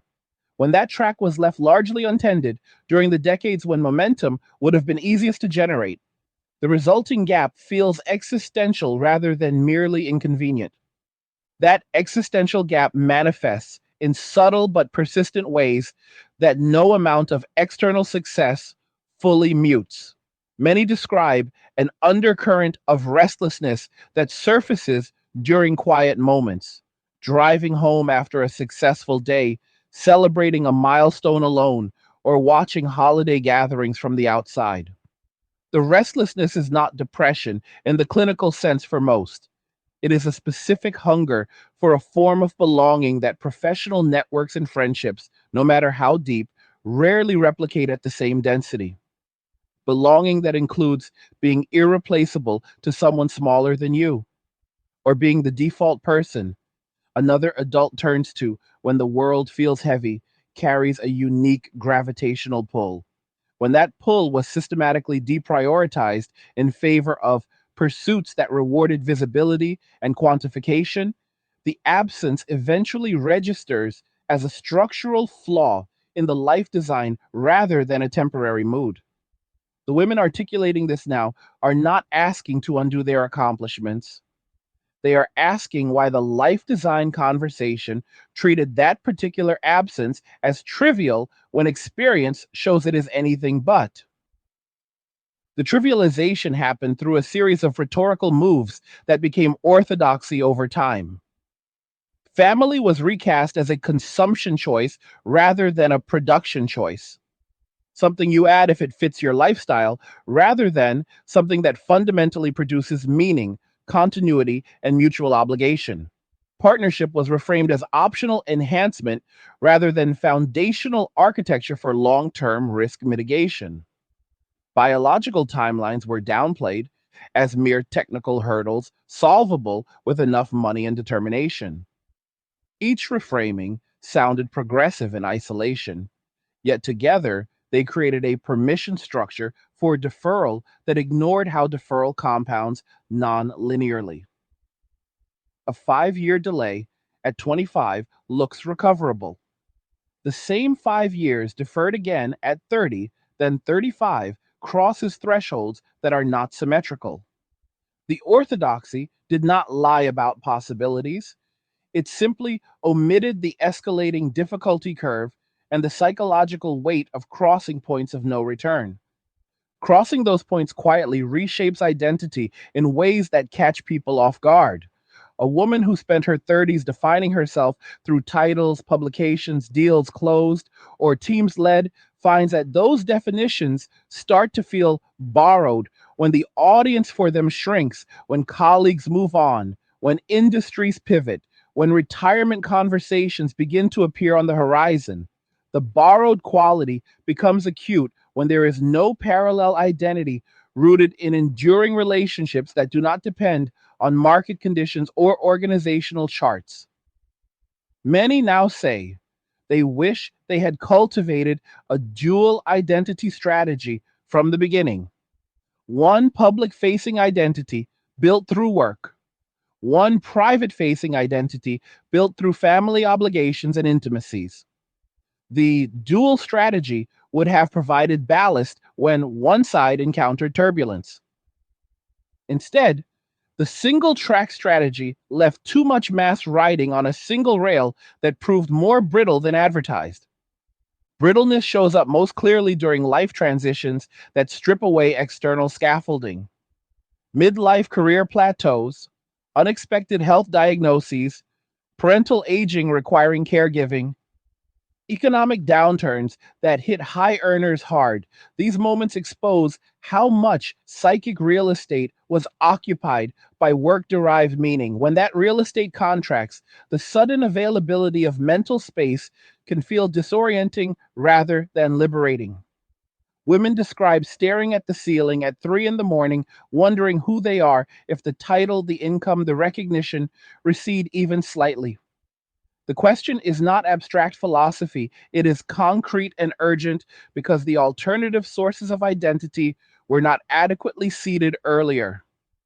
Had family roles been allowed to take root during the years when energy was abundant, those roles would have grown into sources of meaning that do not vanish when a job changes or a market shifts. The failure to seed them widely enough now registers as a design error rather than an unavoidable trade off. Design errors are correctable in theory, but the correction window narrows with age. That narrowing drives much of the current urgency to speak plainly to younger women. The message is not do not pursue career ambition. The message is do not treat family ambition as infinitely elastic. Treat it as a capital project with high setup costs, long payback periods, and irreversible start deadlines. Approach it with the same seriousness applied to graduate school decisions or home purchases. Model multiple scenarios. What does life look like if partnership arrives at 30 versus 38? What does it look like if children come at 27 versus 42? Run the numbers on energy, health, partner availability, financial runway, and emotional bandwidth at each fork. The women sharing their arcs now wish someone had handed them exactly that spreadsheet in their early 20s instead of the inspirational poster version that showed only the bright line to the corner office. The spreadsheet approach would also force earlier confrontation with partner selection criteria that actually support dual track lives. Many now realize they spent their 20s and early 30s filtering partners through lenses that prioritize shared politics, cultural compatibility, or surface level excitement, while underweighting indicators of long term co provider capability and family first orientation. When family became a serious goal later, the pool of men who met the revised criteria had already thinned considerably. Men who scored high on traditional provider metrics, financial discipline, emotional steadiness, willingness to prioritize family over pure career maximization, were often the same men who had been told their strengths were outdated or oppressive. Many of those men consequently deprioritized the search for a wife and built self contained lives instead. The later stage recalibration of female partner preferences, therefore, encountered a supply shortage that was partly self reinforcing. Early dismissal of certain male traits reduced the pool, which in turn made those traits even scarcer when demand resurfaced. Supply shortages in the relational marketplace do not resolve themselves automatically. They require either changed female behavior that revalues previously discounted traits or changed male behavior that re engages with partnership search under new terms. Both are happening in pockets, but not yet at scale. Women who want partnership now often find they must lead with explicit signals of reciprocity and appreciation for traditional male strengths rather than assuming those strengths will be offered by default. Men who might be open to re engagement often require sustained proof that the cultural headwinds have shifted before risking the autonomy they have secured. The negotiation is delicate because neither side wants to appear desperate, yet both sides increasingly recognize that prolonged standoff produces diminishing returns for everyone involved. Diminishing returns also apply to the broader societal level, where low family formation rates feed into secondary effects that are only now becoming impossible to ignore. Schools consolidate as enrollment drops. Local economies dependent on young families stagnate. Innovation cultures age as fewer young minds enter the pipeline. Healthcare systems strain under inverted population pyramids. Immigration becomes the default valve for demographic balance, bringing its own cultural and political frictions. Each effect feeds the next in a slow motion cascade that was theoretically foreseeable, but practically underanticipated because the focus remained fixed on individual empowerment rather than aggregate consequences.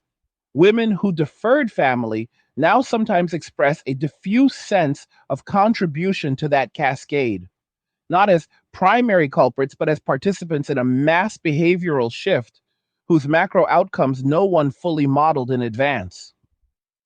Modeling those outcomes retrospectively sharpens the case for policy innovation that treats family formation as strategic infrastructure rather than private consumption.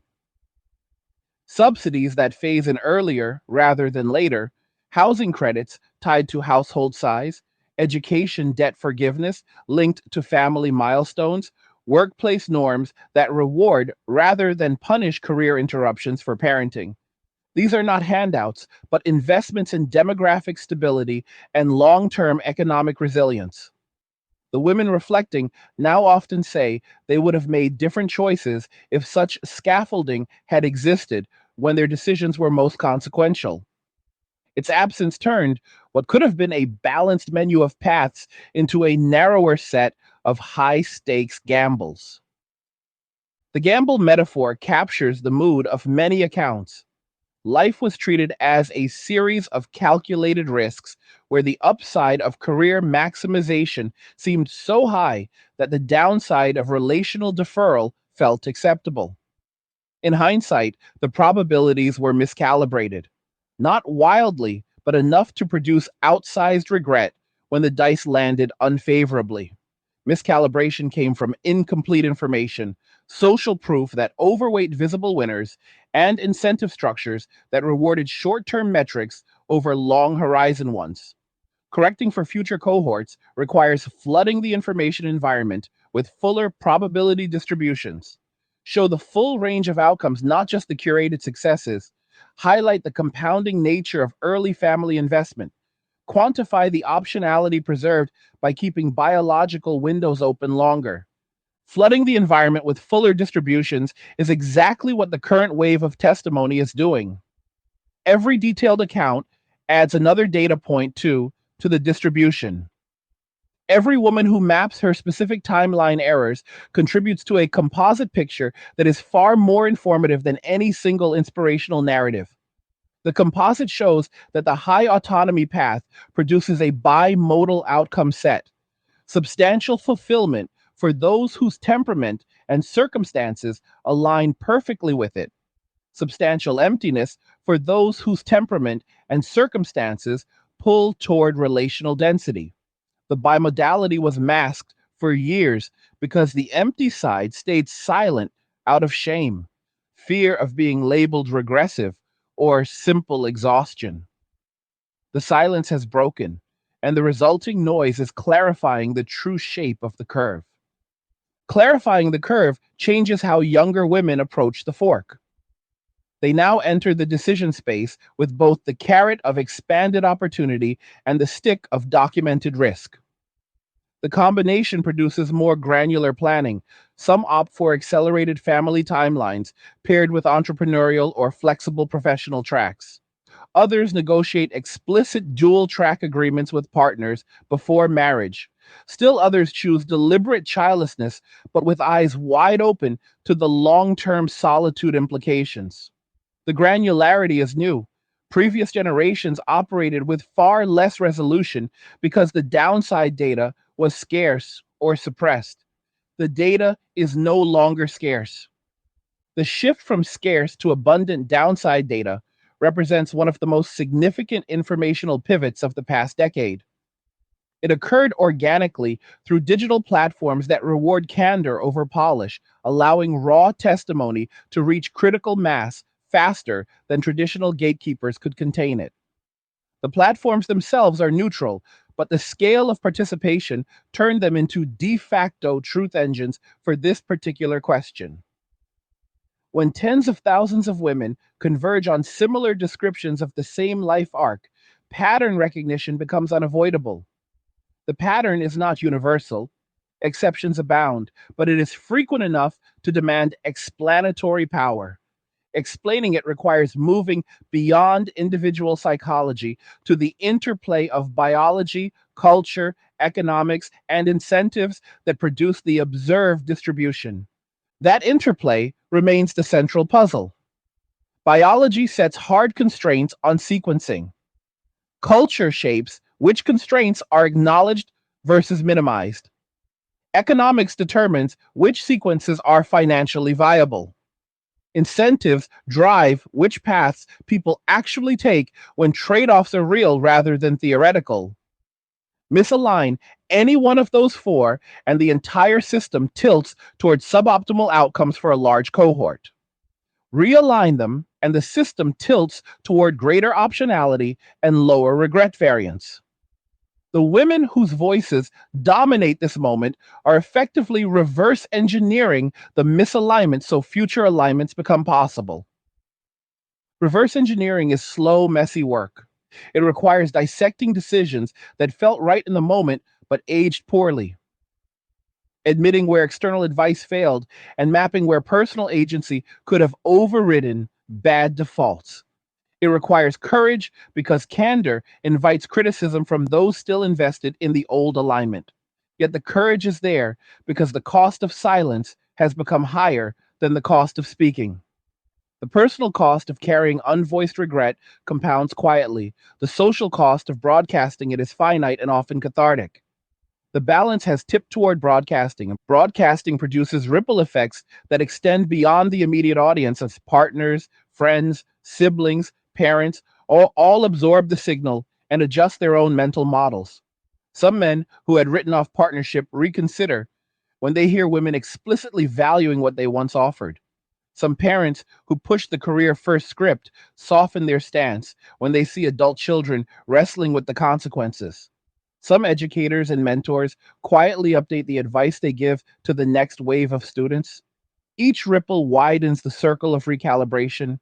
Recalibration at scale eventually influences institutional behavior. Employers experiment with family friendly policies not out of altruism, but because talent retention demands it, as younger cohorts demand flexibility earlier. Governments face pressure to address housing and childcare as demographic alarms grow louder. Media outlets amplify voices that were previously marginal because audience demand has shifted toward realism over aspiration. The institutional lag is real, but the direction of movement is no longer ambiguous. No longer ambiguous does not mean complete reversal. The gains in female opportunity, legal, educational, professional, remain locked in and largely uncontested. What is contested is the accompanying narrative that those gains required or justified the near total sidelining of family as a core life project. The contest is producing a more pluralistic story. Gains can coexist with earlier attachment. Ambition can pair with nurturing. Autonomy can include chosen interdependence. Pluralism requires space for multiple valid sequences rather than elevation of one as the progressive default. Creating that space is the implicit goal of the current testimony surge. Each woman who speaks adds another square foot to the territory where family first or balanced sequencing can be chosen without apology or reduced status.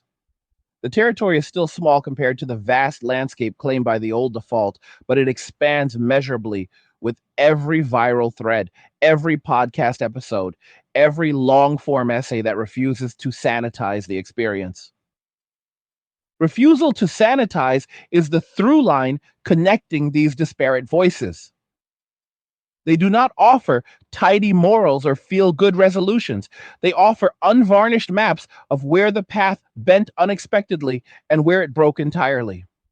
They name the specific mile markers: age 34 fertility consultation, age 37 empty apartment on Christmas, age 41 promotion that felt meaningless, that turned abstract trade offs into concrete losses. Naming those markers reduces the abstraction for listeners who have not yet reached them. Reduction of abstraction is the single most valuable contribution of this moment. The contribution will continue as long as the cohort with firsthand knowledge remains willing to transmit it. That willingness shows no sign of fading. If anything, it strengthens as more women reach the age where legacy questions become unavoidable and the old answers no longer satisfy. The transmission forms a feedback loop. Honest accounts beget more honest accounts, which beget wider awareness, which begets policy and cultural experiments aimed at better alignment. The loop is still early, but its direction is clear. Clear direction matters because the alternative, continued denial of the data, would lock in higher regret variance for future generations. Denial would keep the information environment skewed toward optimism that experience has already falsified for millions. The women speaking now are breaking that skew by flooding the environment with countervailing evidence.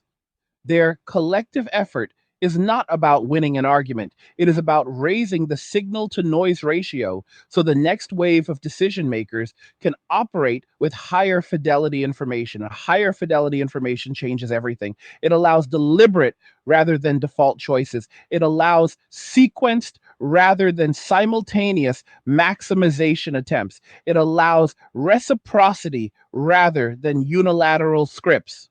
It allows interdependence to be seen as strategic rather than regressive. Above all, it allows people to design lives that match their actual temperament and values rather than the temperament and values the culture temporarily deemed superior.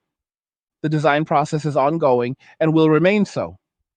No final blueprint exists because human needs vary too widely for one size fits all answers.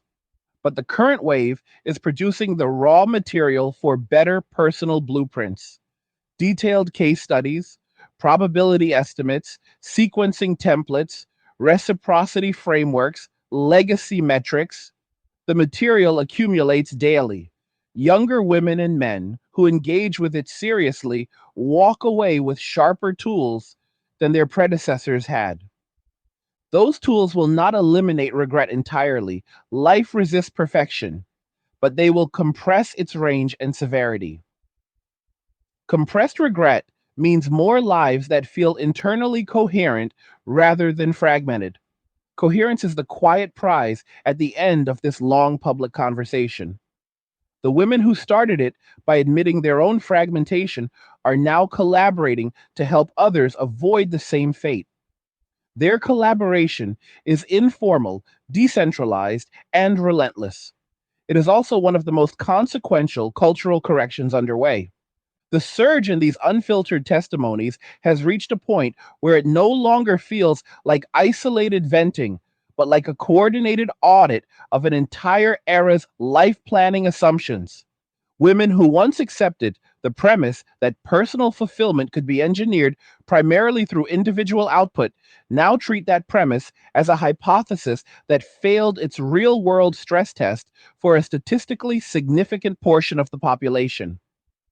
The audit reveals that the hypothesis rested on several unexamined premises that looked plausible on paper, but crumbled under prolonged exposure to actual human constraints. One such premise was that meaning derived from work would scale indefinitely with effort, much like compound interest on a savings account. In practice, meaning from work follows a different curve. It rises steeply in the early and middle stages when novelty, mastery, and recognition are fresh, then flattens or even declines as routines solidify. hierarchies stabilize, and the external applause grows fainter. The curve for relational meaning operates almost in mirror image. Slow initial buildup, requiring heavy upfront investment of time and emotional energy, followed by accelerating returns as trust deepens, shared history lengthens, and interdependence becomes second nature. When the work meaning curve was treated as the primary engine and the relational meaning curve was treated as optional or supplementary, the overall life satisfaction trajectory ended up flatter and more vulnerable to disruption than models predicted. Vulnerability to disruption appears repeatedly in these accounts as the hidden variable that tipped many lives from acceptable to unsatisfactory. Disruptions take countless forms. A sudden health event that forces indefinite leave and erodes professional momentum, a market shift that renders an entire skill set less valuable overnight, burnout that arrives not as dramatic collapse, but as chronic numbness, or simply the gradual realization that colleagues who once felt like chosen family are in fact transactional acquaintances who fade when the shared project ends. Each disruption exposes the same structural weakness.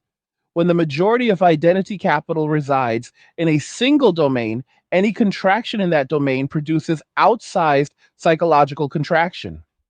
Relational capital, by contrast, tends to be more shock resistant because it is distributed across multiple people and roles: parent, spouse, sibling, child, grandparent, and because those roles carry intrinsic rather than contingent value. The women now auditing their paths emphasized that they underestimated how much shock resistance they were sacrificing when they concentrated capital so heavily in one basket. They described the moment of realization as a kind of quiet vertigo. The ground under the career identity suddenly felt thinner than it had appeared from a distance. The vertigo often coincides with a broader reassessment of what counts as progress. Progress was once measured almost exclusively in forward motion: new responsibilities, higher compensation, expanded influence, public recognition. That metric made sense in the 20s and 30s when forward motion is easiest to achieve and most visible. By the 40s and 50s, however, many people reach a plateau where further forward motion requires exponentially more effort for diminishing incremental gains. At that stage, the question shifts from how much farther can I go to how solid is the ground I have already claimed. The solidity question favors diversified capital allocation. A life with strong relational anchors tends to feel more solid even if professional ceilings were reached earlier or lower. A life with concentrated professional capital can feel precarious even at peak height because the height itself becomes the only measure of worth, and heights are inherently unstable. Many women now say they wish the progress conversation had included that second question much earlier so they could have stress tested their allocation strategy against midlife and late life scenarios rather than optimizing solely for you early adulthood and mid adulthood scenarios. Stress testing against later scenarios would have revealed another asymmetry. The cost of reversing course increases non-linearly with age. Starting a family at 28 carries a different effort profile than starting one at 38 or 43. The physical demands, the energy recovery, the probability of multiple children, the partner selection window all scale in ways that favor earlier initiation. Similarly, building deep relational competence, learning to negotiate conflict constructively, attuning to another person's unspoken needs, creating shared rituals that endure, benefits from decades of practice rather than a crash course later in life. Deferring that learning curve meant many arrived at the point of wanting those skills with far less runway to develop them. The nonlinear cost increase was rarely modeled in the dominant advice literature, which tended to treat age as a linear variable rather than an exponential one when it comes to certain life domains. Correcting for that exponentiality now forms a central part of the message younger women receive. Front load the domains where time works against you, so backloaded domains where time works in your favor can still yield high returns. Front loading also changes how people evaluate opportunity costs. The old framing presented career deferral as the primary cost of early family formation. You give up promotions, travel, networking events, late nights in the office that supposedly forge unbreakable bonds. The new framing, born of hindsight, flips the lens. What is the opportunity cost of deferring family? Missed biological windows, compressed partner search time, foregone years of compounding relational returns, reduced shock resistance in midlife, narrower identity portfolio when career plateaus arrive. When both sides of the ledger are placed side by side, the early family path often appears less costly in lifetime terms for those whose temperament leans toward relational density.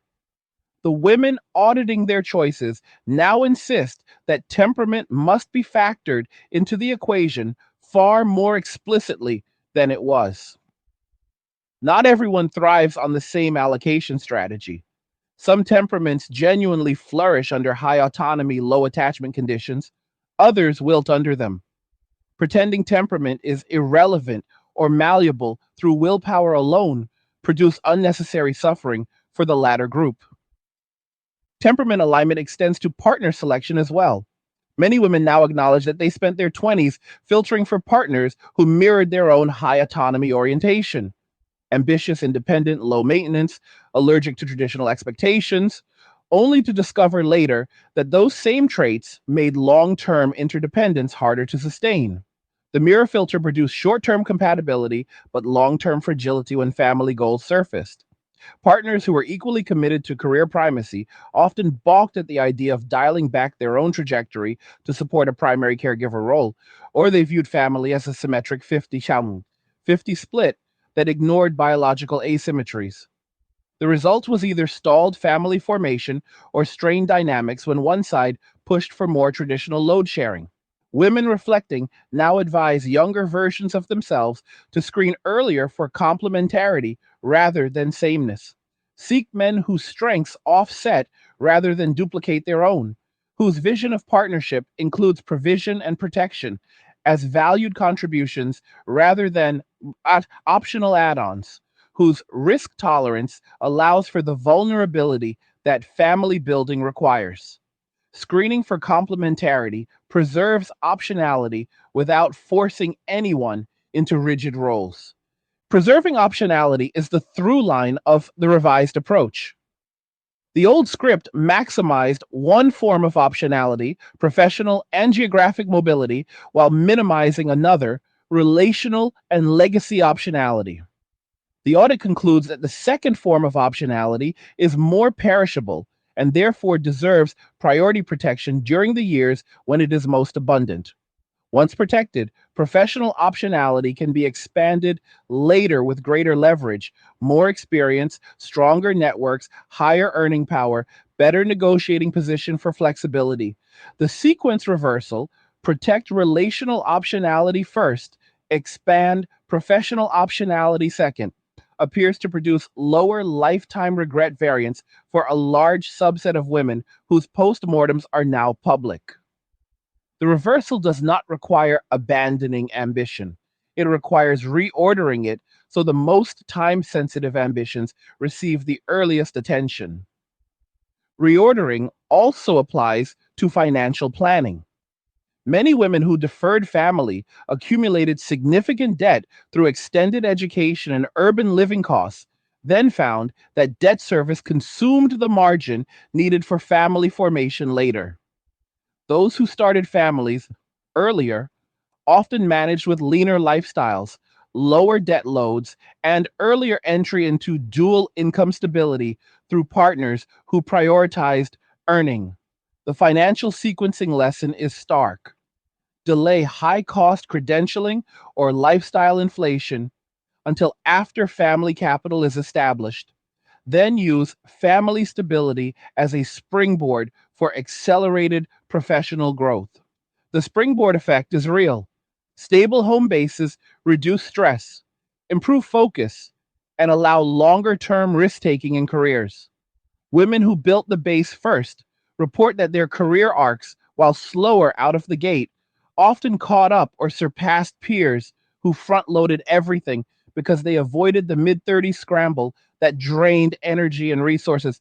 The scramble itself deserves separate mention because it consumes disproportionate bandwidth in these testimonies. The mid 30s to early 40s window becomes a pressure cooker for women who deferred.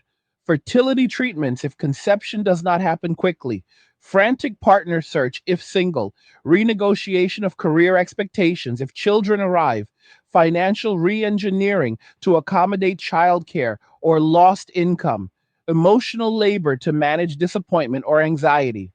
The pressure cooker produces burnout at rates higher than any previous life stage because multiple high stakes domains converge simultaneously rather than sequentially. Sequencing avoids the convergence by spreading the load across decades.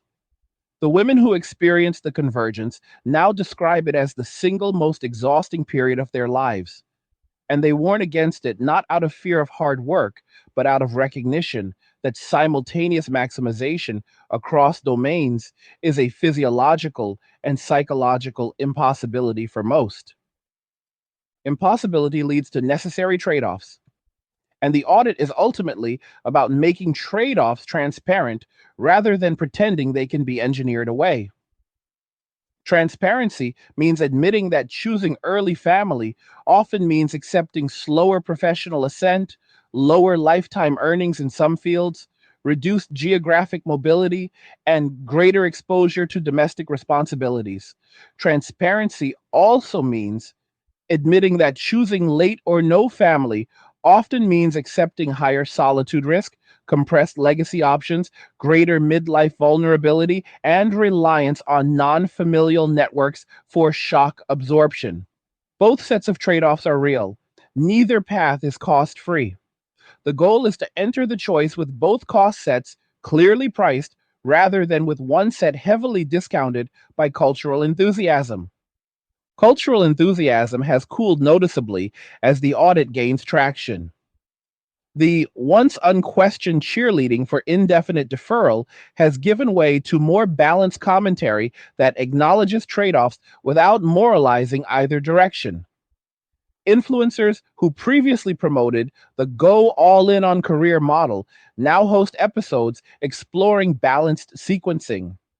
Media outlets that once framed early marriage and children as limiting now run features on women who chose that path and report high life satisfaction.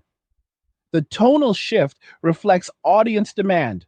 People want realism over propaganda because propaganda ages poorly when reality contradicts it persistently.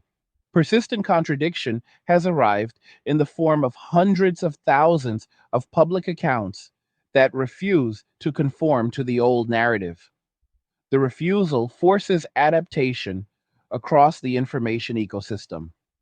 Adaptation extends to educational institutions that once treated family planning as an afterthought in career advising sessions. Some universities now include life design workshops that model multiple timelines, quantify fertility curves, simulate financial outcomes under different sequencing assumptions, and invite alumni to share post graduation arcs. The inclusion is still patchy, but the direction signals that the audit is penetrating places that shape decisions at the earliest stages. Earlier, shaping reduces the need for later course corrections that are far more costly. Costly corrections remain inevitable for some, and many testimonies end with a form of hard won acceptance rather than reversal. Women who crossed irreversible thresholds describe grieving the path not taken while still extracting meaning from the path they did take. Through mentoring younger women, through creative pursuits that fill previously empty spaces, through deepened friendships or volunteer roles that provide surrogate legacy. Acceptance does not erase regret, it coexists with it. The coexistence is honest and therefore more useful to listeners than forced positivity would be. Listeners hear the full emotional spectrum: grief, anger, clarity, resignation, hope, and calibrate their own expectations accordingly.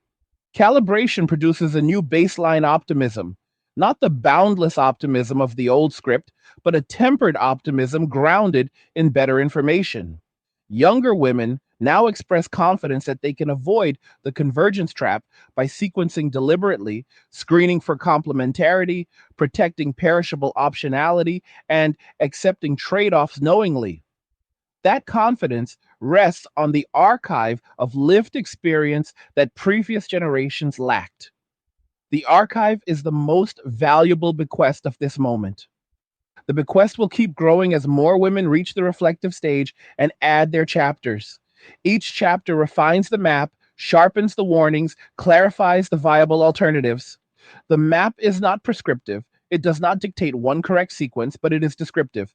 It shows where paths forked, what lay at the end of each fork, and how forks can be navigated with greater foresight. Greater foresight translates to fewer dead ends, narrower regret bands, and more lives that feel internally consistent across decades. Internal consistency is the quiet North Star emerging from the audit. Consistency means alignment between temperament, timing, trade offs, and outcomes. It means no domain is developed at the catastrophic expense of another unless that expense was chosen with open eyes. It means identity rests on multiple pillars. So no single pillar's failure topples the structure. It means legacy is cultivated in forms that survive market cycles, health events, and career transitions. The North Star was dimmed for a generation by overemphasis on one pillar. The current wave is turning up the brightness so the next generation can steer toward it more reliably.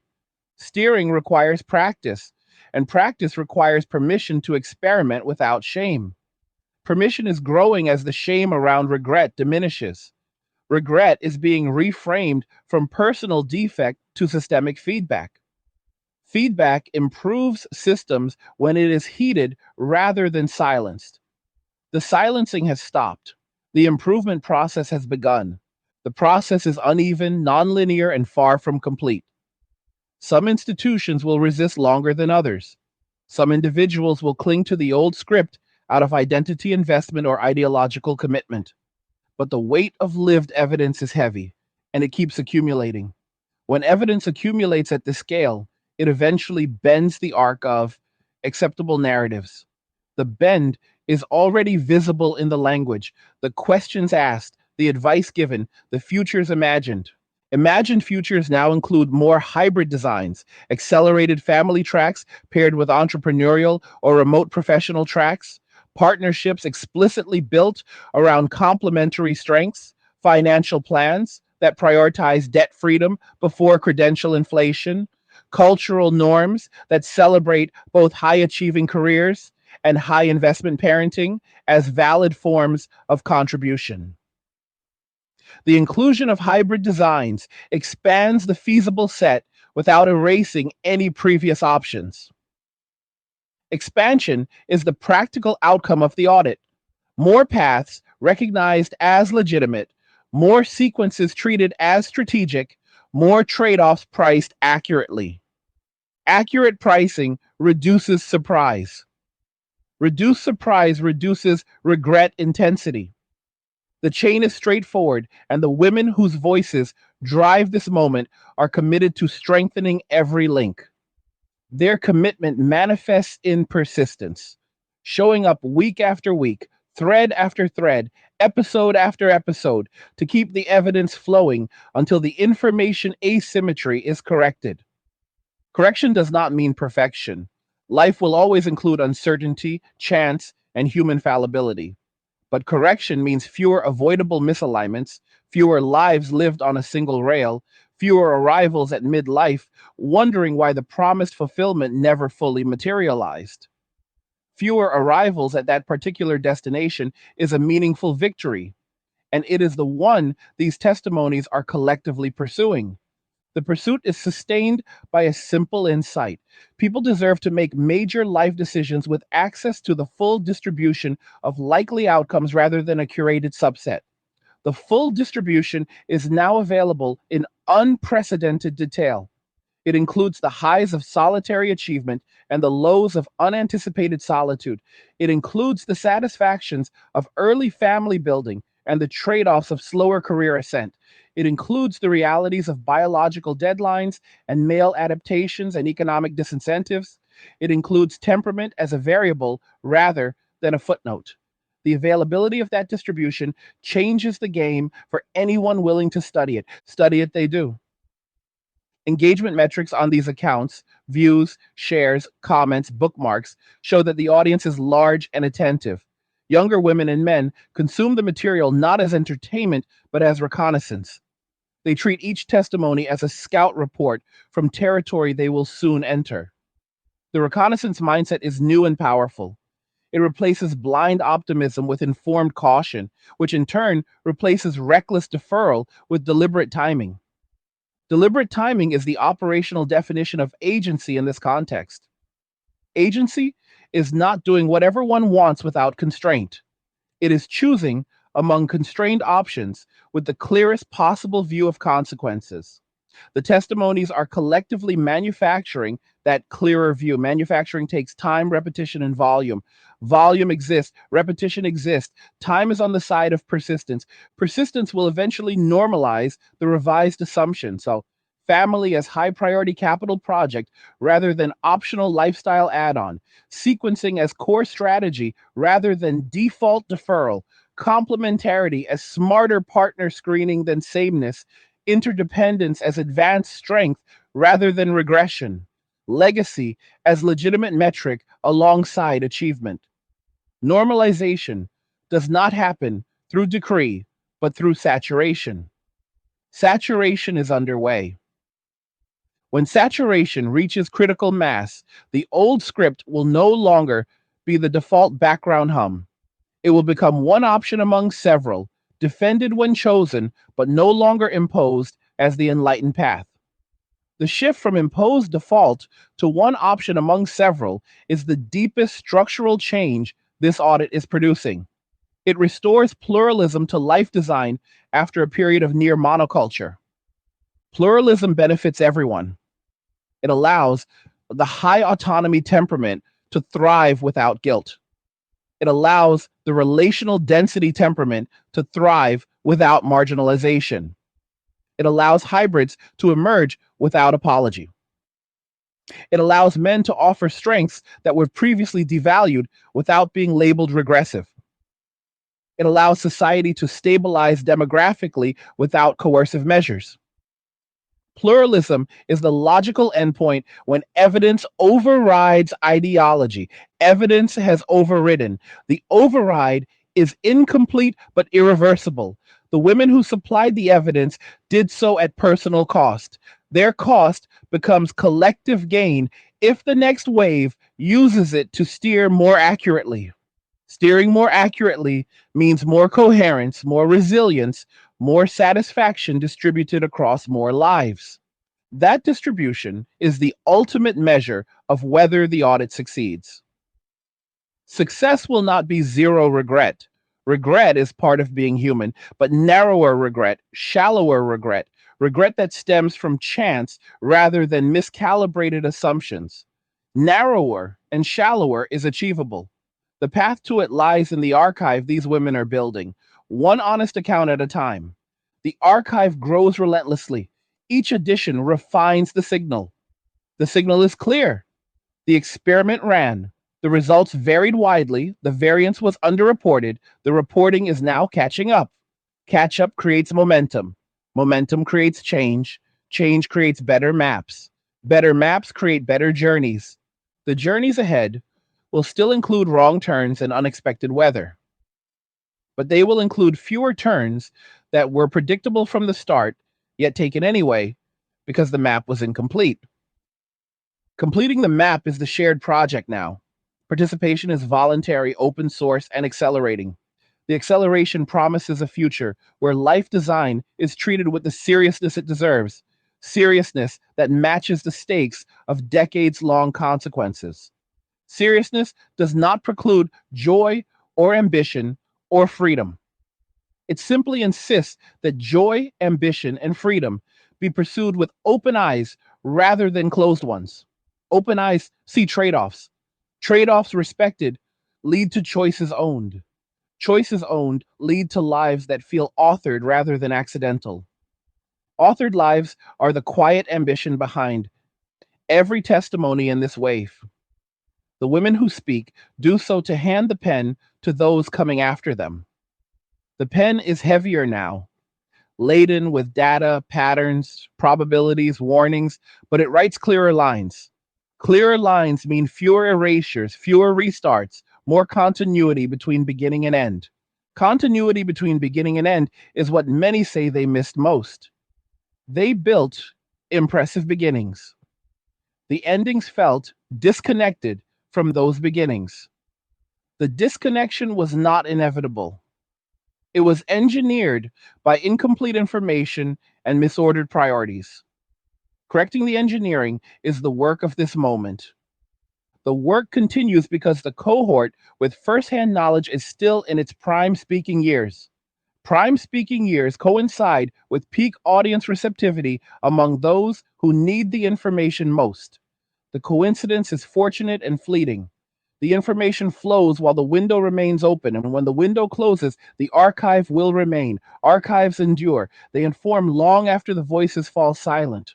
The voices are not falling silent yet. They are growing louder, more precise, more insistent on being heard as data rather than anecdote. Data demands response. The response is already forming. Revised syllabi, updated advice columns, recalibrated personal plans, shifting cultural norms, emerging policy experiments. Each response reinforces the next. Reinforcement creates a virtuous cycle. The cycle's fuel is candor. Candor remains high because the cost of reticence has exceeded the cost of disclosure. Disclosure produces relief for the speaker and illumination for the listener. Illumination produces better decisions. Better decisions produce fewer echoes of the same regret. Fewer echoes would mark the audit's success. Success measured not in perfection, but in progress toward lives that fit the people living them, rather than the ideology that once claimed to know best. The claim has been challenged. The challenge holds. The holding produces a slow, deep reordering of what it means to live well over 40 or 50 or 60 years. Reordering takes time. Time is passing. The reordering advances. The relentless accumulation of these personal audits has begun to reveal patterns that extend well beyond individual disappointment into the realm of institutional incentives, and how those incentives quietly shaped millions of life trajectories. Universities, for example, expanded graduate programs and professional tracks at an explosive rate during the decades when the independence narrative held strongest sway. Each new cohort of ambitious women was met with encouragement to pursue advanced degrees as the surest route to security and status. The encouragement came wrapped in genuine belief. More credentials meant more leverage, higher starting salaries, greater bargaining power in every subsequent negotiation. Yet the expansion occurred without corresponding adjustments to the broader ecosystem those graduates would enter. Housing prices continued their decades long climb, far ahead of wage growth in desirable cities. Childcare costs ballooned into a second mortgage equivalent for many families. Entry level positions in competitive fields demanded longer hours and greater geographic flexibility than ever before. The institutions that profited from tuition and prestige had little direct incentive to highlight how those structural realities would interact with extended timelines. They focused on the immediate payoff, placement statistics, alumni networks, median earnings 3 years out, while the 20-year horizon, where biological and relational trade offs become dominant, remained largely outside the advising scope. Graduates entered the workforce carrying debt loads that required sustained high earnings just to service, which in turn locked them into career maximization mode longer than many anticipated when they first enrolled. The lock in effect compounded quietly.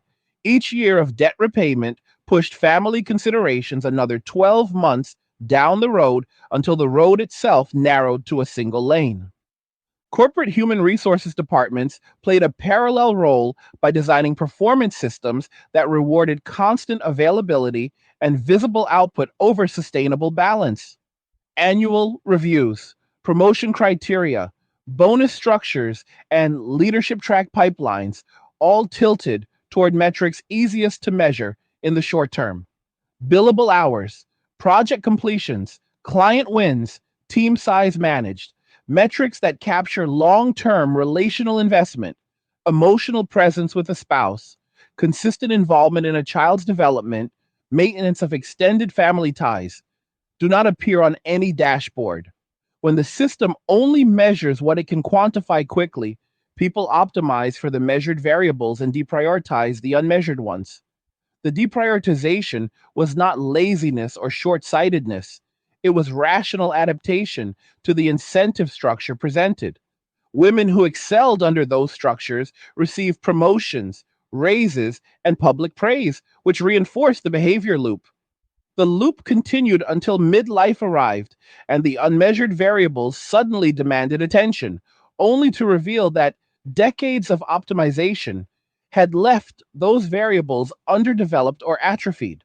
The resulting imbalance feels less like personal failure and more like systemic design when viewed from this angle. The organization rewarded exactly the allocation that produced later regret for many of its highest performers. And media and entertainment ecosystems amplified the loop by curating content that showcased the early and middle stages of the career maximization arc while rarely following subjects into the later stages where trade offs crystallized. Streaming series, lifestyle magazines, influencer feeds, TED style talks, all leaned heavily into narratives of women breaking barriers, shattering glass ceilings, achieving first in male dominated spaces. Those stories served important cultural functions. They inspired, normalized ambition, dismantled outdated stereotypes. Yet they function as a form of survivorship bias on a mass scale. The camera lingered on the ascent and the arrival at the summit. It rarely stayed for the view from the summit years later when the climber looked around and noticed the absence of certain companions who might have shared the vista. The absence was not dramatized because it did not fit the triumphant genre. The genre preferred resolution through external victory rather than internal reconciliation. When internal reconciliation became the dominant story for a growing cohort, the genre had to stretch to accommodate it. Some platforms have begun to stretch. Long form interviews with women in their 40s and 50s unpacking delayed consequences. But the bulk of the cultural output still favors the ascent narrative because ascent sells more readily than reflection. Reflection sells less readily but carries higher informational value when the audience has already climbed part way up the mountain and wants to know what lies beyond the next ridge. That audience now exists in sufficient numbers to sustain what's an entire parallel content ecosystem. Podcasts dedicated to dissecting timeline trade offs, anonymous forums cataloging regret patterns, Substack essays mapping alternative sequences, YouTube channels walking through fertility data spreadsheets alongside career earning projections. These outlets thrive because they fill the exact informational gap left by the ascent focused mainstream. The gap existed because reflection content requires vulnerability from both creator and consumer. The creator must admit outcomes that diverge from the approved script, and the consumer must confront the possibility that their own script might need rewriting. Vulnerability is harder to monetize than inspiration, yet the demand for it has proven strong enough to support creators who prioritize candor over polish.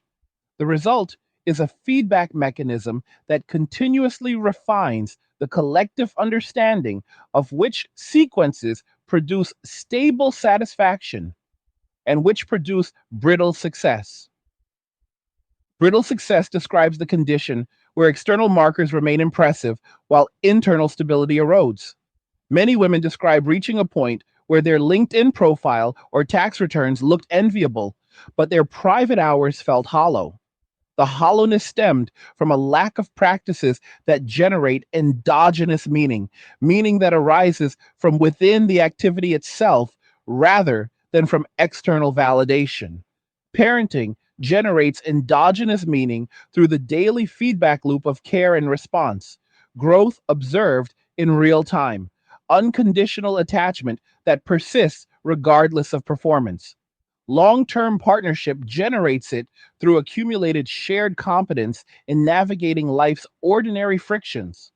Work generates endogenous meaning most reliably in its craft like phases, when skill refinement feels intrinsically rewarding, but loses much of that quality when it shifts toward management, politics, or scale. The women auditing their paths now emphasize that they underestimated how much endogenous meaning they would need in the second half of life, and how much of it resides in domains that reward consistency over intensity. Intensity produces quick validation, consistency produces slow accrual of depth. When intensity was prioritized and consistency deferred, depth remained shallow in the very areas where it becomes most sustaining. Sustaining depth requires deliberate practice in relational skills that were often treated as natural rather than learnable. Conflict resolution, emotional attunement, forgiveness calibration, boundary negotiation, shared goal alignment. These are high level competencies that improve with repetition across decades.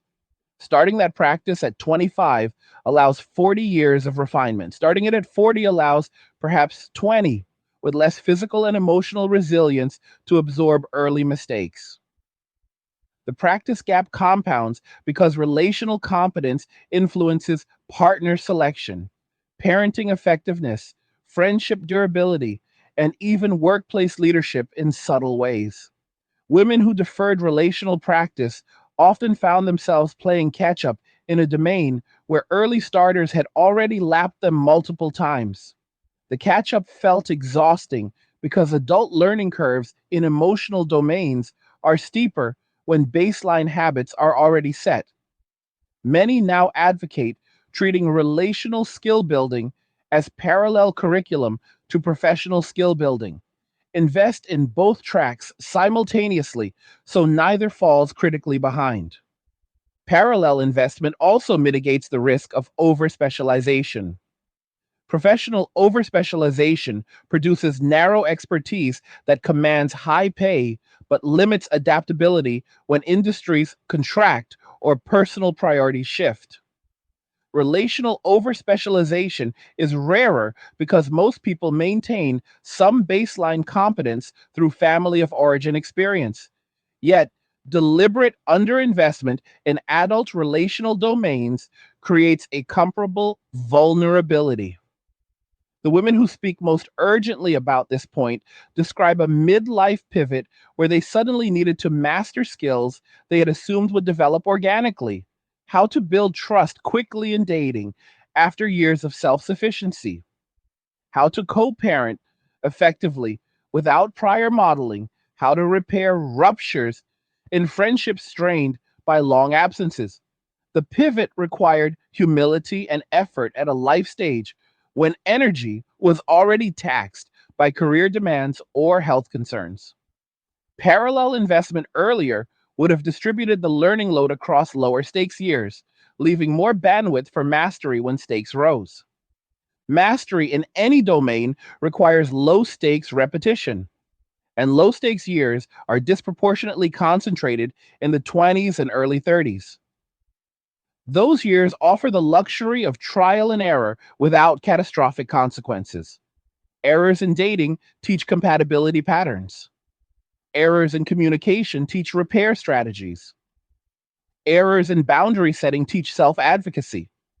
Each error corrected builds resilience that compounds into adulthood. When those years were spent almost exclusively in professional trial and error, internships, first jobs, graduate programs, early career moves, the relational error budget remained largely unspent. Unspent budgets do not carry over indefinitely.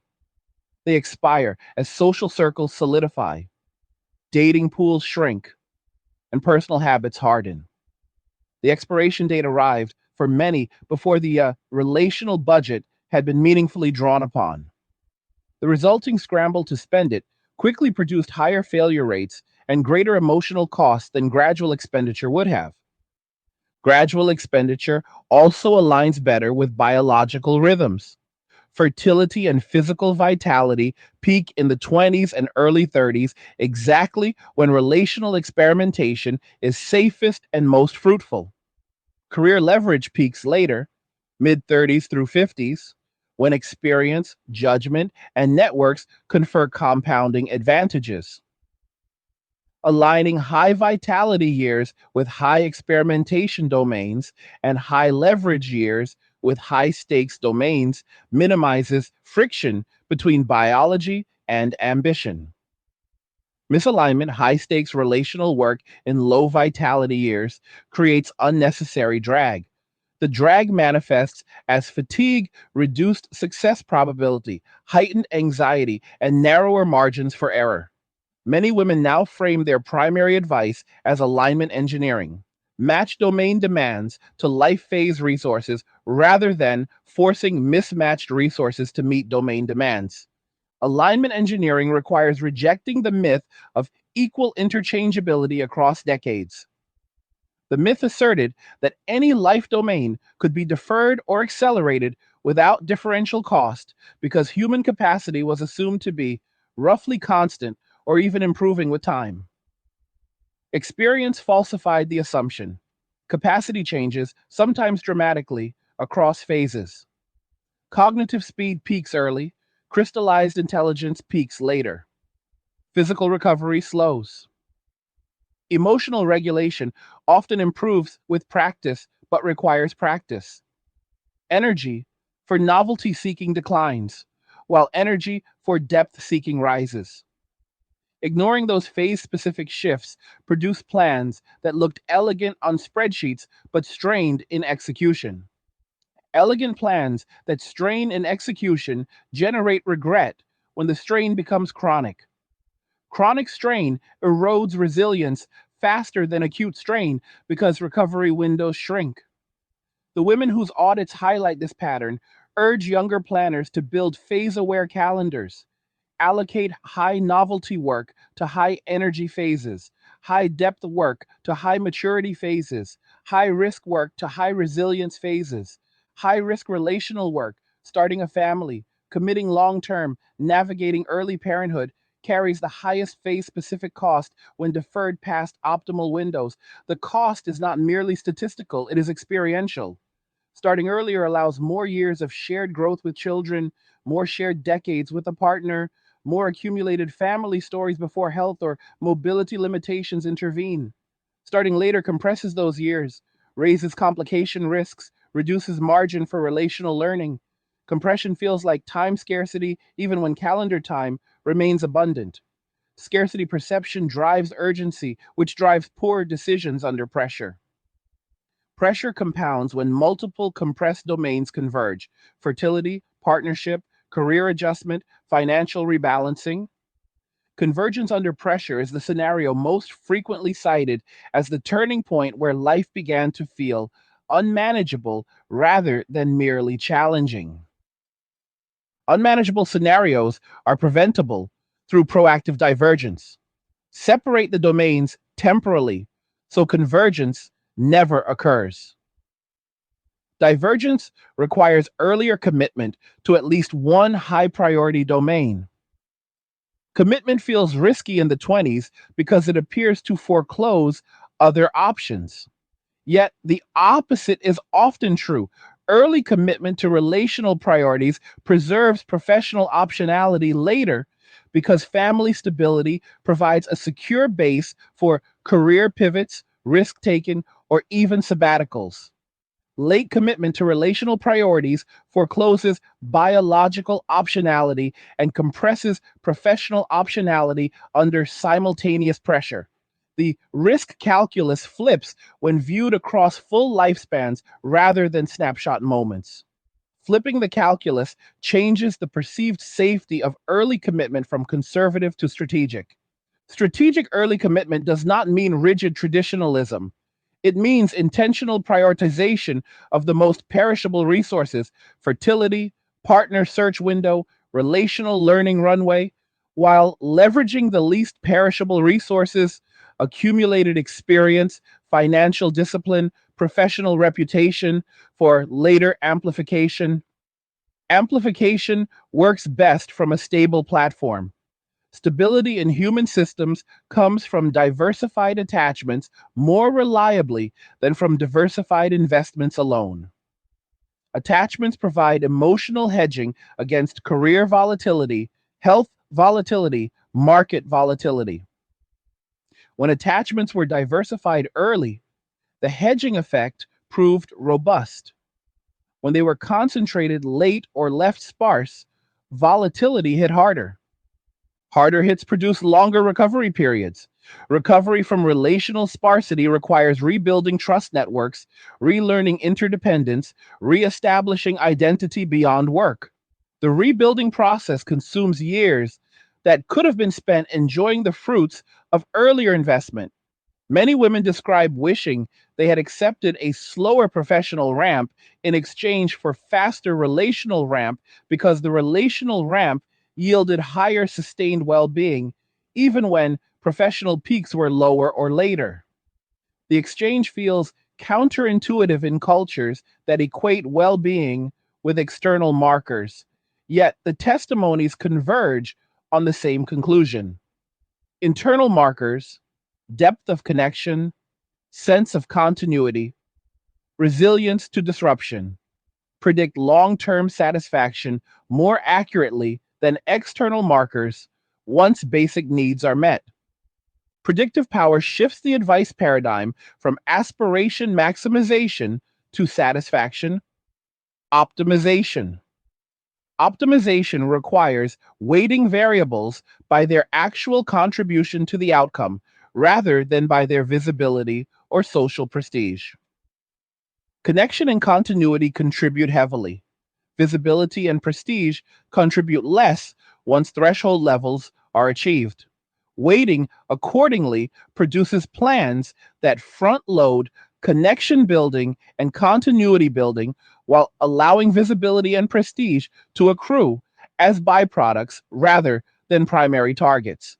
Byproduct strategies often outperform primary target strategies in domains where over optimization triggers diminishing returns or backlash effects. Backlash effects appear when relational domains are treated as residuals rather than cores. Residual treatment signals low priority, which discourages investment from potential partners who seek reciprocity. Discouraged investment reduces supply, which increases competition for the remaining supply, which raises emotional costs for everyone involved. The cycle self reinforces until equilibrium settles at lower overall pairing rates and higher dissatisfaction. Breaking the cycle requires explicit reprioritization signals, public acknowledgement that relational cores matter, behavioral shifts toward earlier commitment, cultural celebration of balanced rather than maximized paths. Signals gain credibility when they come from people who previously followed the maximization script and lived its consequences. Credibility is the currency of this entire corrective wave. The women speaking carry high credibility because their credentials are impeccable. They did everything asked, achieved everything promised, then reported honestly when the promise underdelivered. Their reports cannot be dismissed as laziness, lack of ambition, or ideological retreat. They must be engaged as data from the highest performers under the old rules. Engaging the data means updating the rules so future high performers do not arrive at the same discrepancy between achievement and satisfaction. Updating the rules happens incrementally through changed conversations, changed expectations, changed modeling. Each testimony contributes one increment. The increments accumulate. Accumulation crosses thresholds where new norms emerge. New norms lower the perceived risk of divergence from the old default. Lower perceived risk encourages experimentation. Experimentation generates more data. More data refines norms further. The refinement loop is active and self sustaining.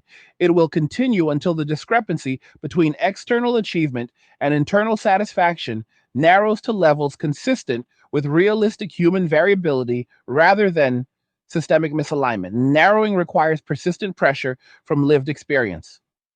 The pressure exists and shows no sign of abating. Abating would require either widespread denial of the evidence or rapid systemic correction. Denial is increasingly difficult as the volume grows. A rapid correction is unlikely given institutional inertia. The probable path is sustained pressure producing gradual realignment across education, employment, media, policy, and personal planning. Gradual realignment still constitutes meaningful progress when the baseline was significant misalignment. Meaningful progress is measured in fewer women reaching midlife with the specific form of hollowness described in these accounts. Fewer arrivals at that experience means the corrective loop is functioning. Functioning loops can be strengthened by continued candor, continued listening, continued modeling of alternative sequences. Alternative sequences now include accelerated family formation with delayed or scaled professional ambition, complementary partnerships that distribute load asymmetrically in early years, debt minimized lifestyles that preserve margin for relational investment, phase aware career tracks that accept temporary plateaus in exchange for long term optionality. Each sequence carries its own risks and rewards. The goal is not to crown one winner, but to make all viable sequences visible and respected, so individual temperament can select rather than cultural default. Selection by temperament produces higher aggregate satisfaction because fit matters more than form. Fit requires accurate self knowledge and accurate external information. The current wave supplies the external information in volume. Self knowledge remains personal work. Together, they enable better fit. Better fit across millions of lives compounds into better social outcomes. Higher birth rates in sustainable ranges, lower loneliness prevalence, greater intergenerational continuity, more resilient households during economic shocks. The compounding is slow but real. Real compounding justifies the persistence of the voices driving it. Persistence manifests as refusal to let the audit conclude prematurely. Each new testimony adds resolution to the picture. Higher resolution reveals finer details of where misalignment occurred and how it can be avoided. Finer details improve predictive models for personal planning. Improve models, reduce avoidable misalignment. Avoidable misalignment is the enemy. Eliminating it where possible is the shared objective. The objective is modest in scope, better information leading to better choices, yet ambitious in impact. Narrower regret distribution across an entire generation. The generation now speaking paid the price for incomplete information. They are ensuring the price is not paid again at the same scale. Their method is exhaustive transparency. Transparency scales through digital amplification. Amplification continues because the demand for it remains high. High demand signals unmet need. The need is for maps that reflect actual terrain rather than idealized projections. Actual terrain includes biological gradients, incentive distortions, relational compounding curves, phase specific capacities, systemic lock ins. Maps that incorporate those features guide more reliably. Reliable guidance produces journeys with fewer catastrophic detours. Fewer detours mean more energy available for enjoyment rather than recovery. Enjoyment across decades is the ultimate metric. The metric is shifting from peak achievement to sustained enjoyment. The shift reflects hard won wisdom. Wisdom shared widely becomes collective intelligence. Collective intelligence redesigns defaults. Redesigned defaults shape futures. Futures shaped by redesigned defaults will still include variance. Human life resists uniformity, but the variance will cluster around higher baseline satisfaction rather than around polarized extremes of external success and internal emptiness. Clustering around higher baselines is the practical goal. The goal is within reach because the evidence is overwhelming, the mechanisms of transmission are robust, and the motivation to transmit remains strong. Strong motivation sustains effort. Effort sustains transmission. Transmission sustains change. Change is already visible in the questions younger people ask, the plans they sketch, the trade offs they name without flinching. The questions, plans, and trade offs differ markedly from those of 20 years ago. The difference is the measure of impact. Impact will continue to register as long as the testimony remains unfiltered and unrelenting. Unrelenting testimony is the engine. The engine runs on lived experience. Lived experience is inexhaustible in this cohort. Inexhaustible supply meets insatiable demand. The market clears toward better equilibrium. Equilibrium means lives that feel proportionate rather than lopsided. Proportionate lives accommodate ambition and attachment, achievement and depth, autonomy and interdependence without forcing false dichotomies. False dichotomies dissolve under sustained scrutiny. Scrutiny is sustained. Dissolution proceeds. Preceding dissolution opens space for synthesis. Synthesis integrates the best of independence with the best of connection.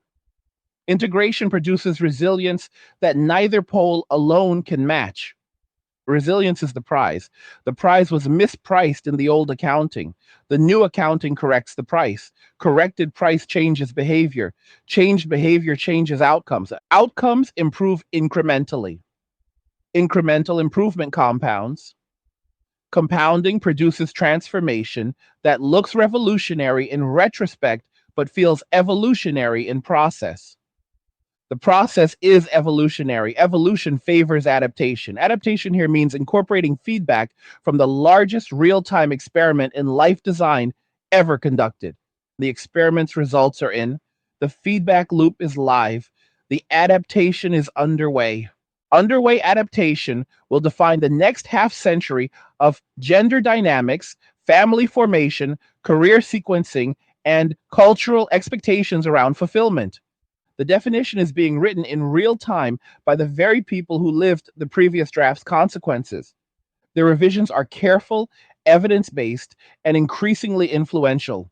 Influence grows with each additional voice that joins the revision process. The process remains open. Participation costs only candor. Candor continues to flow. Flow produces momentum. Momentum carries the revision forward. Forward is the direction of better calibrated lives.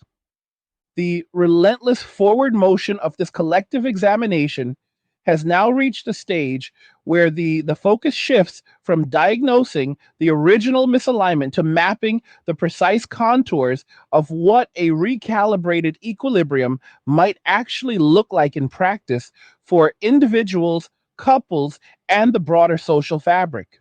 Equilibrium here does not imply a return to any historical baseline or a rejection of the freedom secured over recent decades.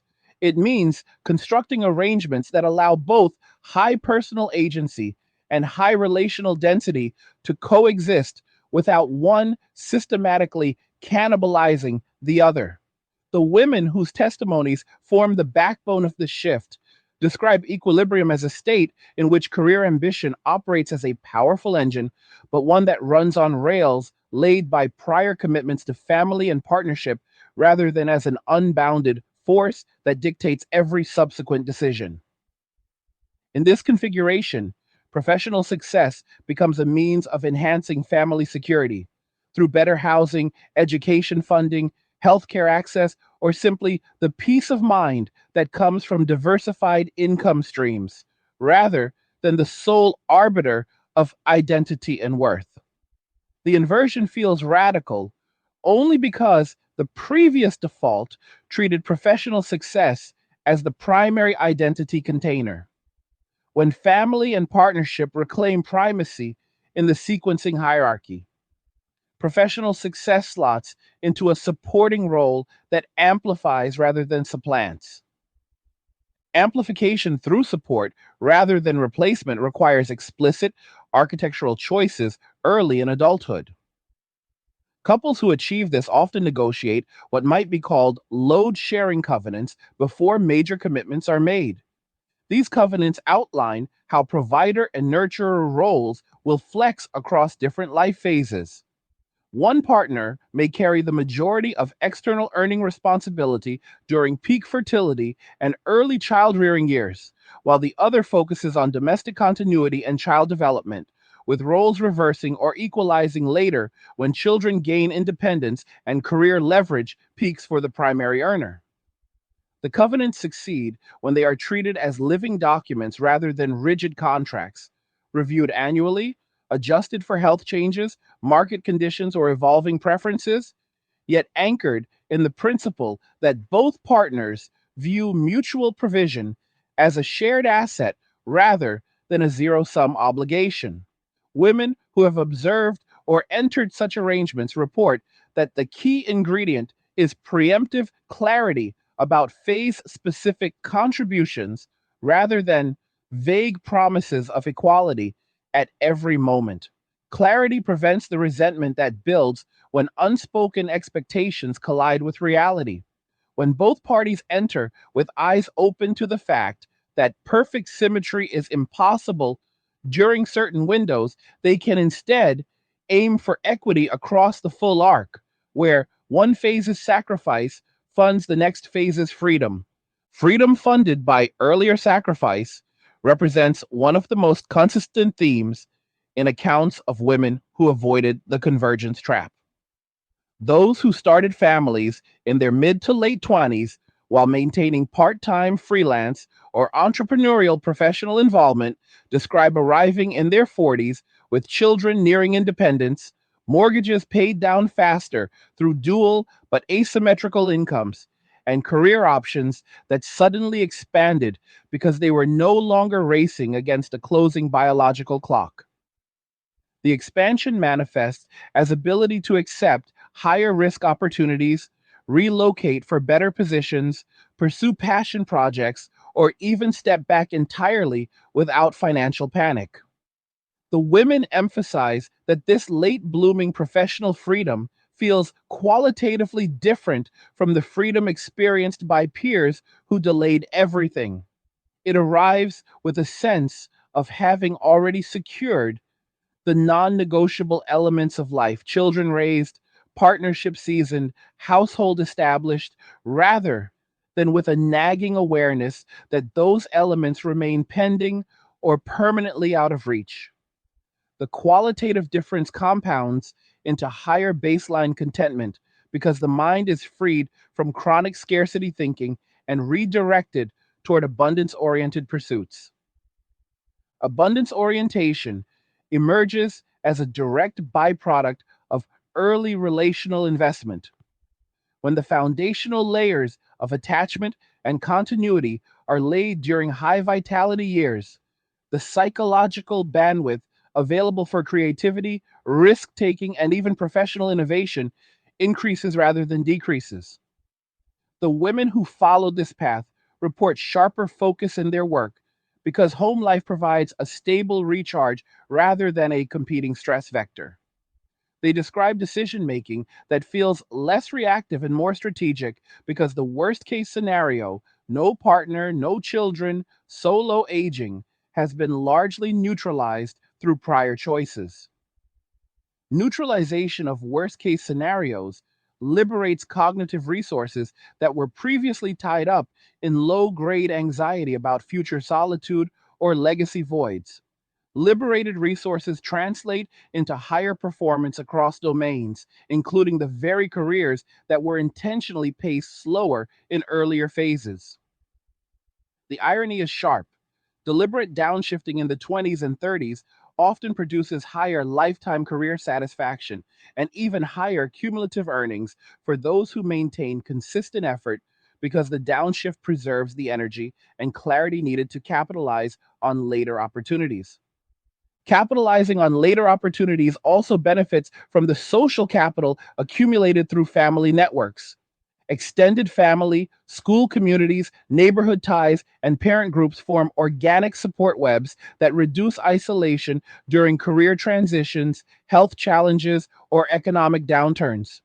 These webs are harder to build retroactively in midlife when people are more geographically dispersed and time constrained.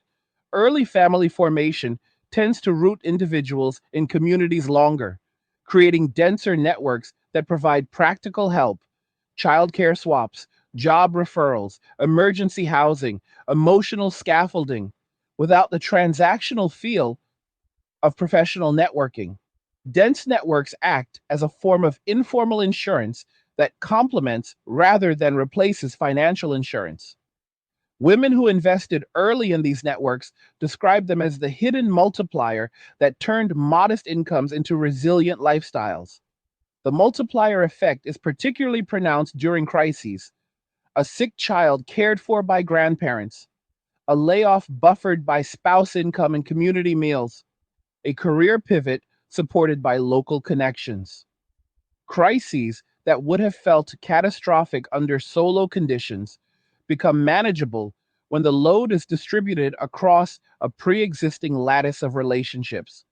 The lattice metaphor captures why interdependence scales more effectively than pure independence under real world volatility. Independence assumes the individual can absorb shocks through personal resources alone.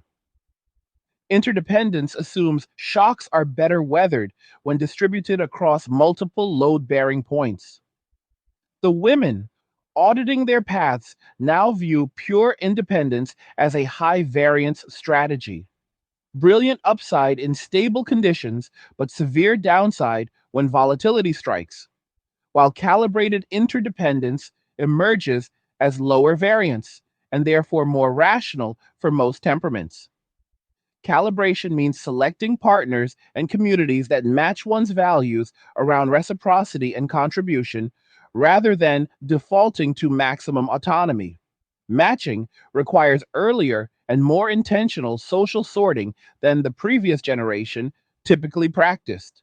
Sorting in the 20s through shared activities, religious or civic groups, family introductions, or deliberate dating focused on long term compatibility builds the lattice before major life events lock in geographic or relational patterns. Lock in avoidance through early sorting stands in contrast to the pattern many now regret: delaying serious partnership search until career stability arrived, only to discover that the most compatible partners had already formed their own lattices elsewhere. The discovery produces a sense of having missed a critical market window, not in a superficial dating app sense, but in the deeper sense of life phase alignment. Partners who are ready for family building in their late 20s or early 30s often seek others at the same readiness level. Waiting until 35 or 40 to enter that market means competing for a smaller pool of similarly situated individuals, many of whom have already experienced relational attrition or hardened into permanent autonomy. The attrition is not malice, it is adaptation to prolonged cultural signals that devalued early commitment. Reversing those signals requires visible success stories of early commitment couples who report high satisfaction across all domains. Visibility counters the attrition feedback loop by demonstrating that the strategy works for a wide range of temperaments and circumstances. Demonstrating workable strategies forms the core of the current corrective effort.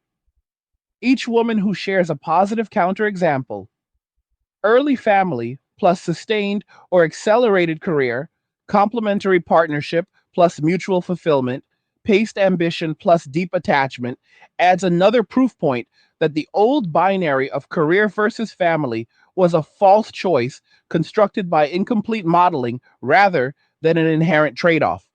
Proof points accumulate into a portfolio of viable alternatives that younger adults can study and adapt.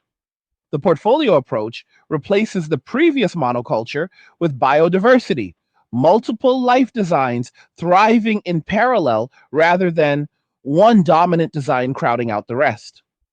Biodiversity and life design increases system resilience because it allows society to learn from multiple experiments simultaneously rather than betting everything on a single hypothesis. Single hypothesis betting produced the current wave of course correction. The hypothesis that maximum individual career investment would yield proportional fulfillment across all life dimensions failed for a large enough cohort to trigger widespread reevaluation. Reevaluation does not invalidate the gains in opportunity and autonomy. It simply subordinates them to a higher order goal of lifetime coherence. Coherence requires that external achievements align with internal architecture rather than exist in parallel universes that rarely intersect. When achievements and architecture remain parallel, midlife often brings a jarring collision where one universe demands attention the other cannot supply. Preventing the collision means building intersections early through deliberate sequencing, covenant negotiation, network cultivation, and phase aware planning. Phase aware planning treats life as a multi act play rather than a single extended sprint. Act 1 prioritizes relational foundation building because it is the most time sensitive. Act 2 leverages that foundation to scale professional and financial capital.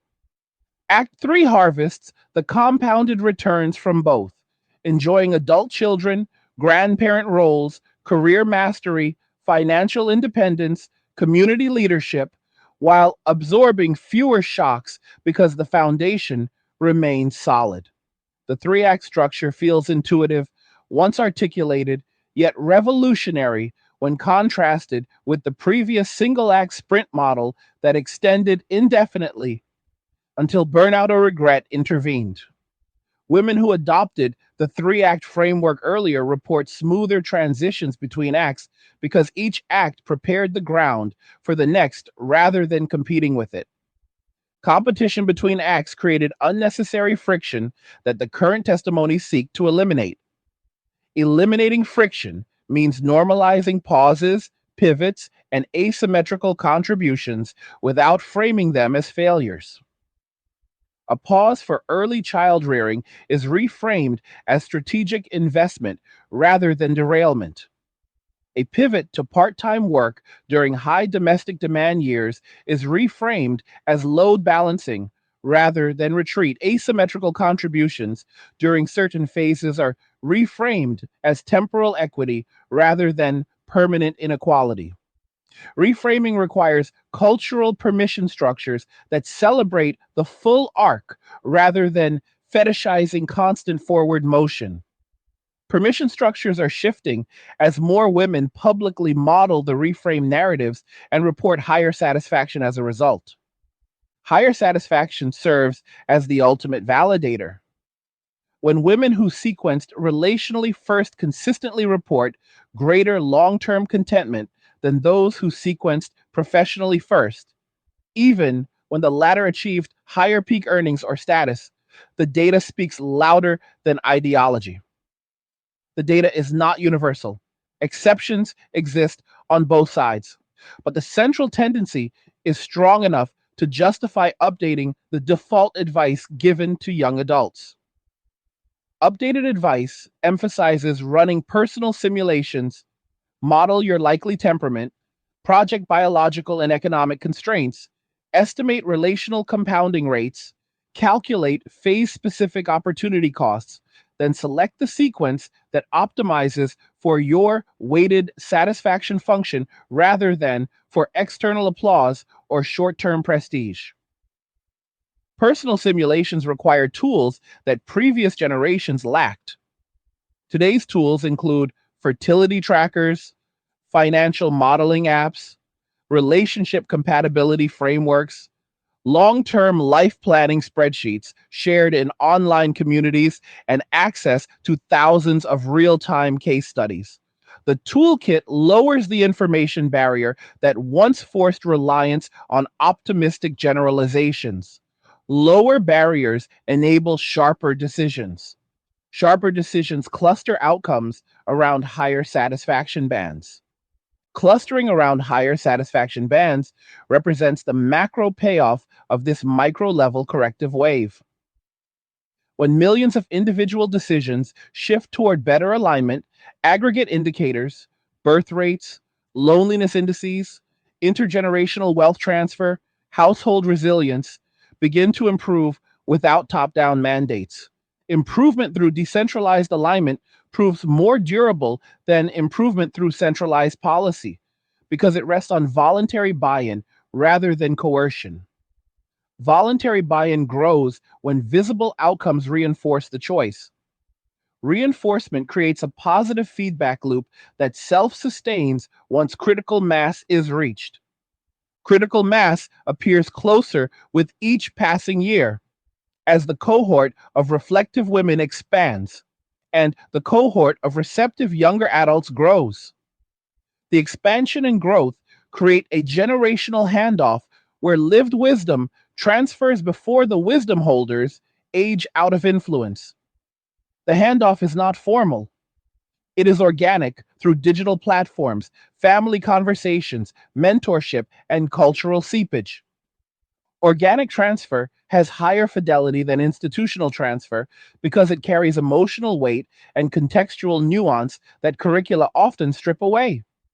Contextual nuance includes the acknowledgement that no sequence eliminates all risk or regret. Every path contains trade offs. The most anyone can achieve is minimization of avoidable regret through accurate forecasting and intentional action. Minimization requires humility, admitting that human planning is imperfect, and vigilance, monitoring outcomes and adjusting mid course when possible.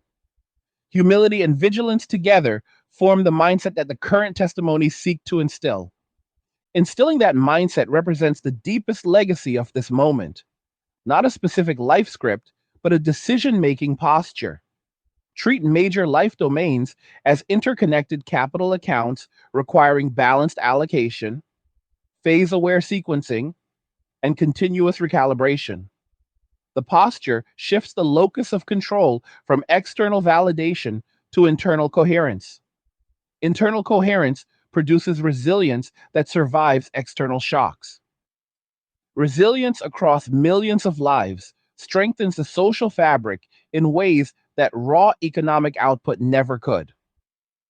Strengthened social fabric manifests in countless small but cumulative ways: more stable households raising the next generation, more mutual aid during crises, more transmission of values across generations, more psychological safety nets woven into everyday life.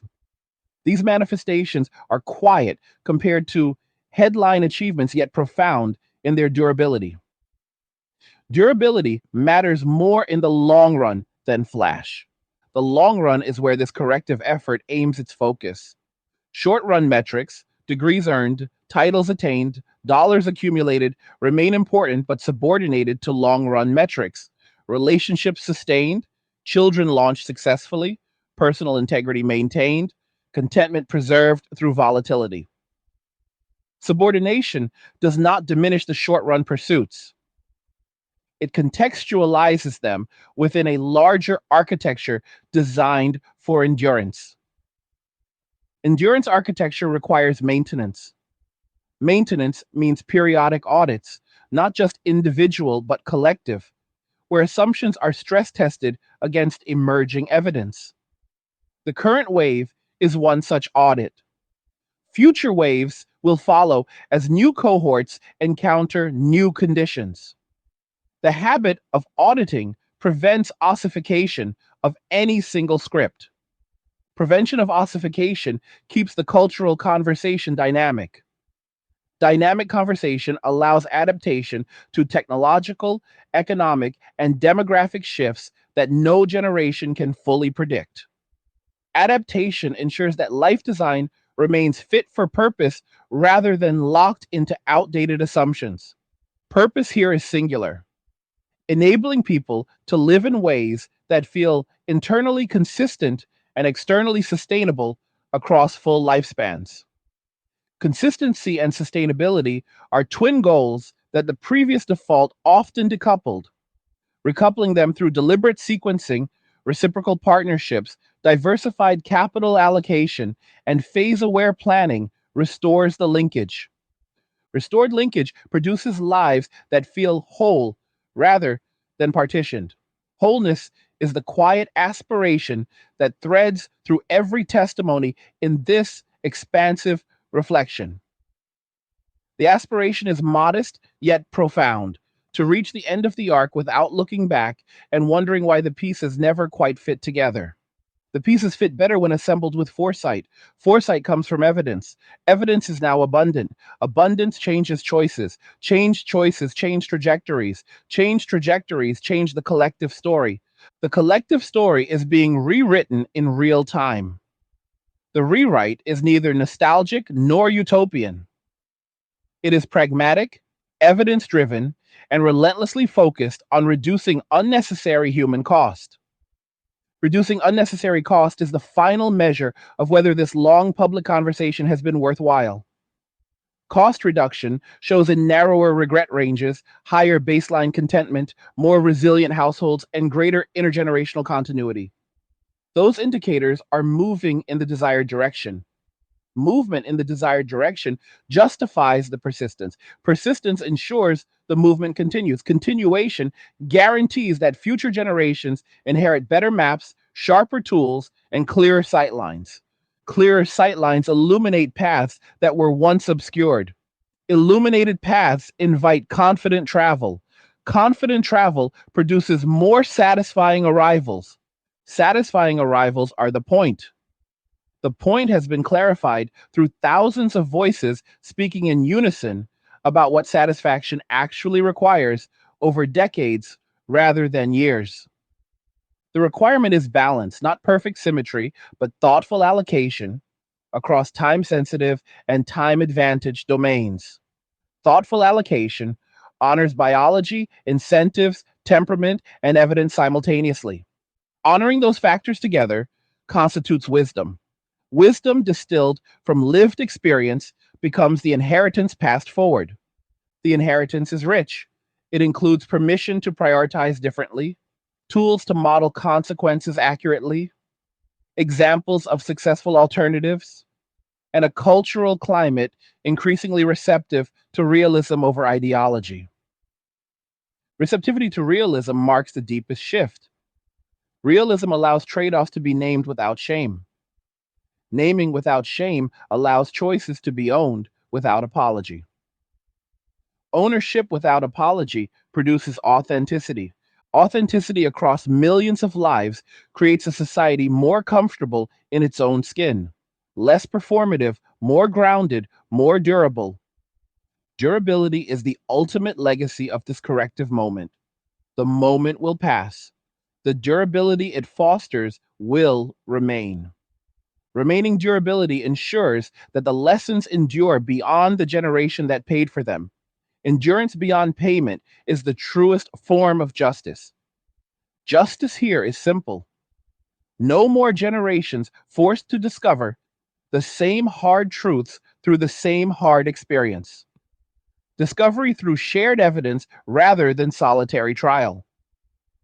Shared evidence is the bridge. The bridge is built. Travel across it has begun. Travel continues. The destination is coherence. Coherence is worth every step. Shout out to the 1 hour gang for reaching the end of this one. If you're enjoying these Angry Guy videos, you can show support by buying me a Red Bull using the link in the description. What did you think about everything we discussed today? Do you agree with the patterns laid out here? Drop a comment below and share your thoughts. I read them all. Like the video if you like it. Don't forget to subscribe. And if you like the video, share the video. And just remember that all roads lead to MWA, men walking away, and cheers. Nothing says you care like crypto. Nothing can compare. Nothing says you care like crypto. Oh, nothing can compare to crypto.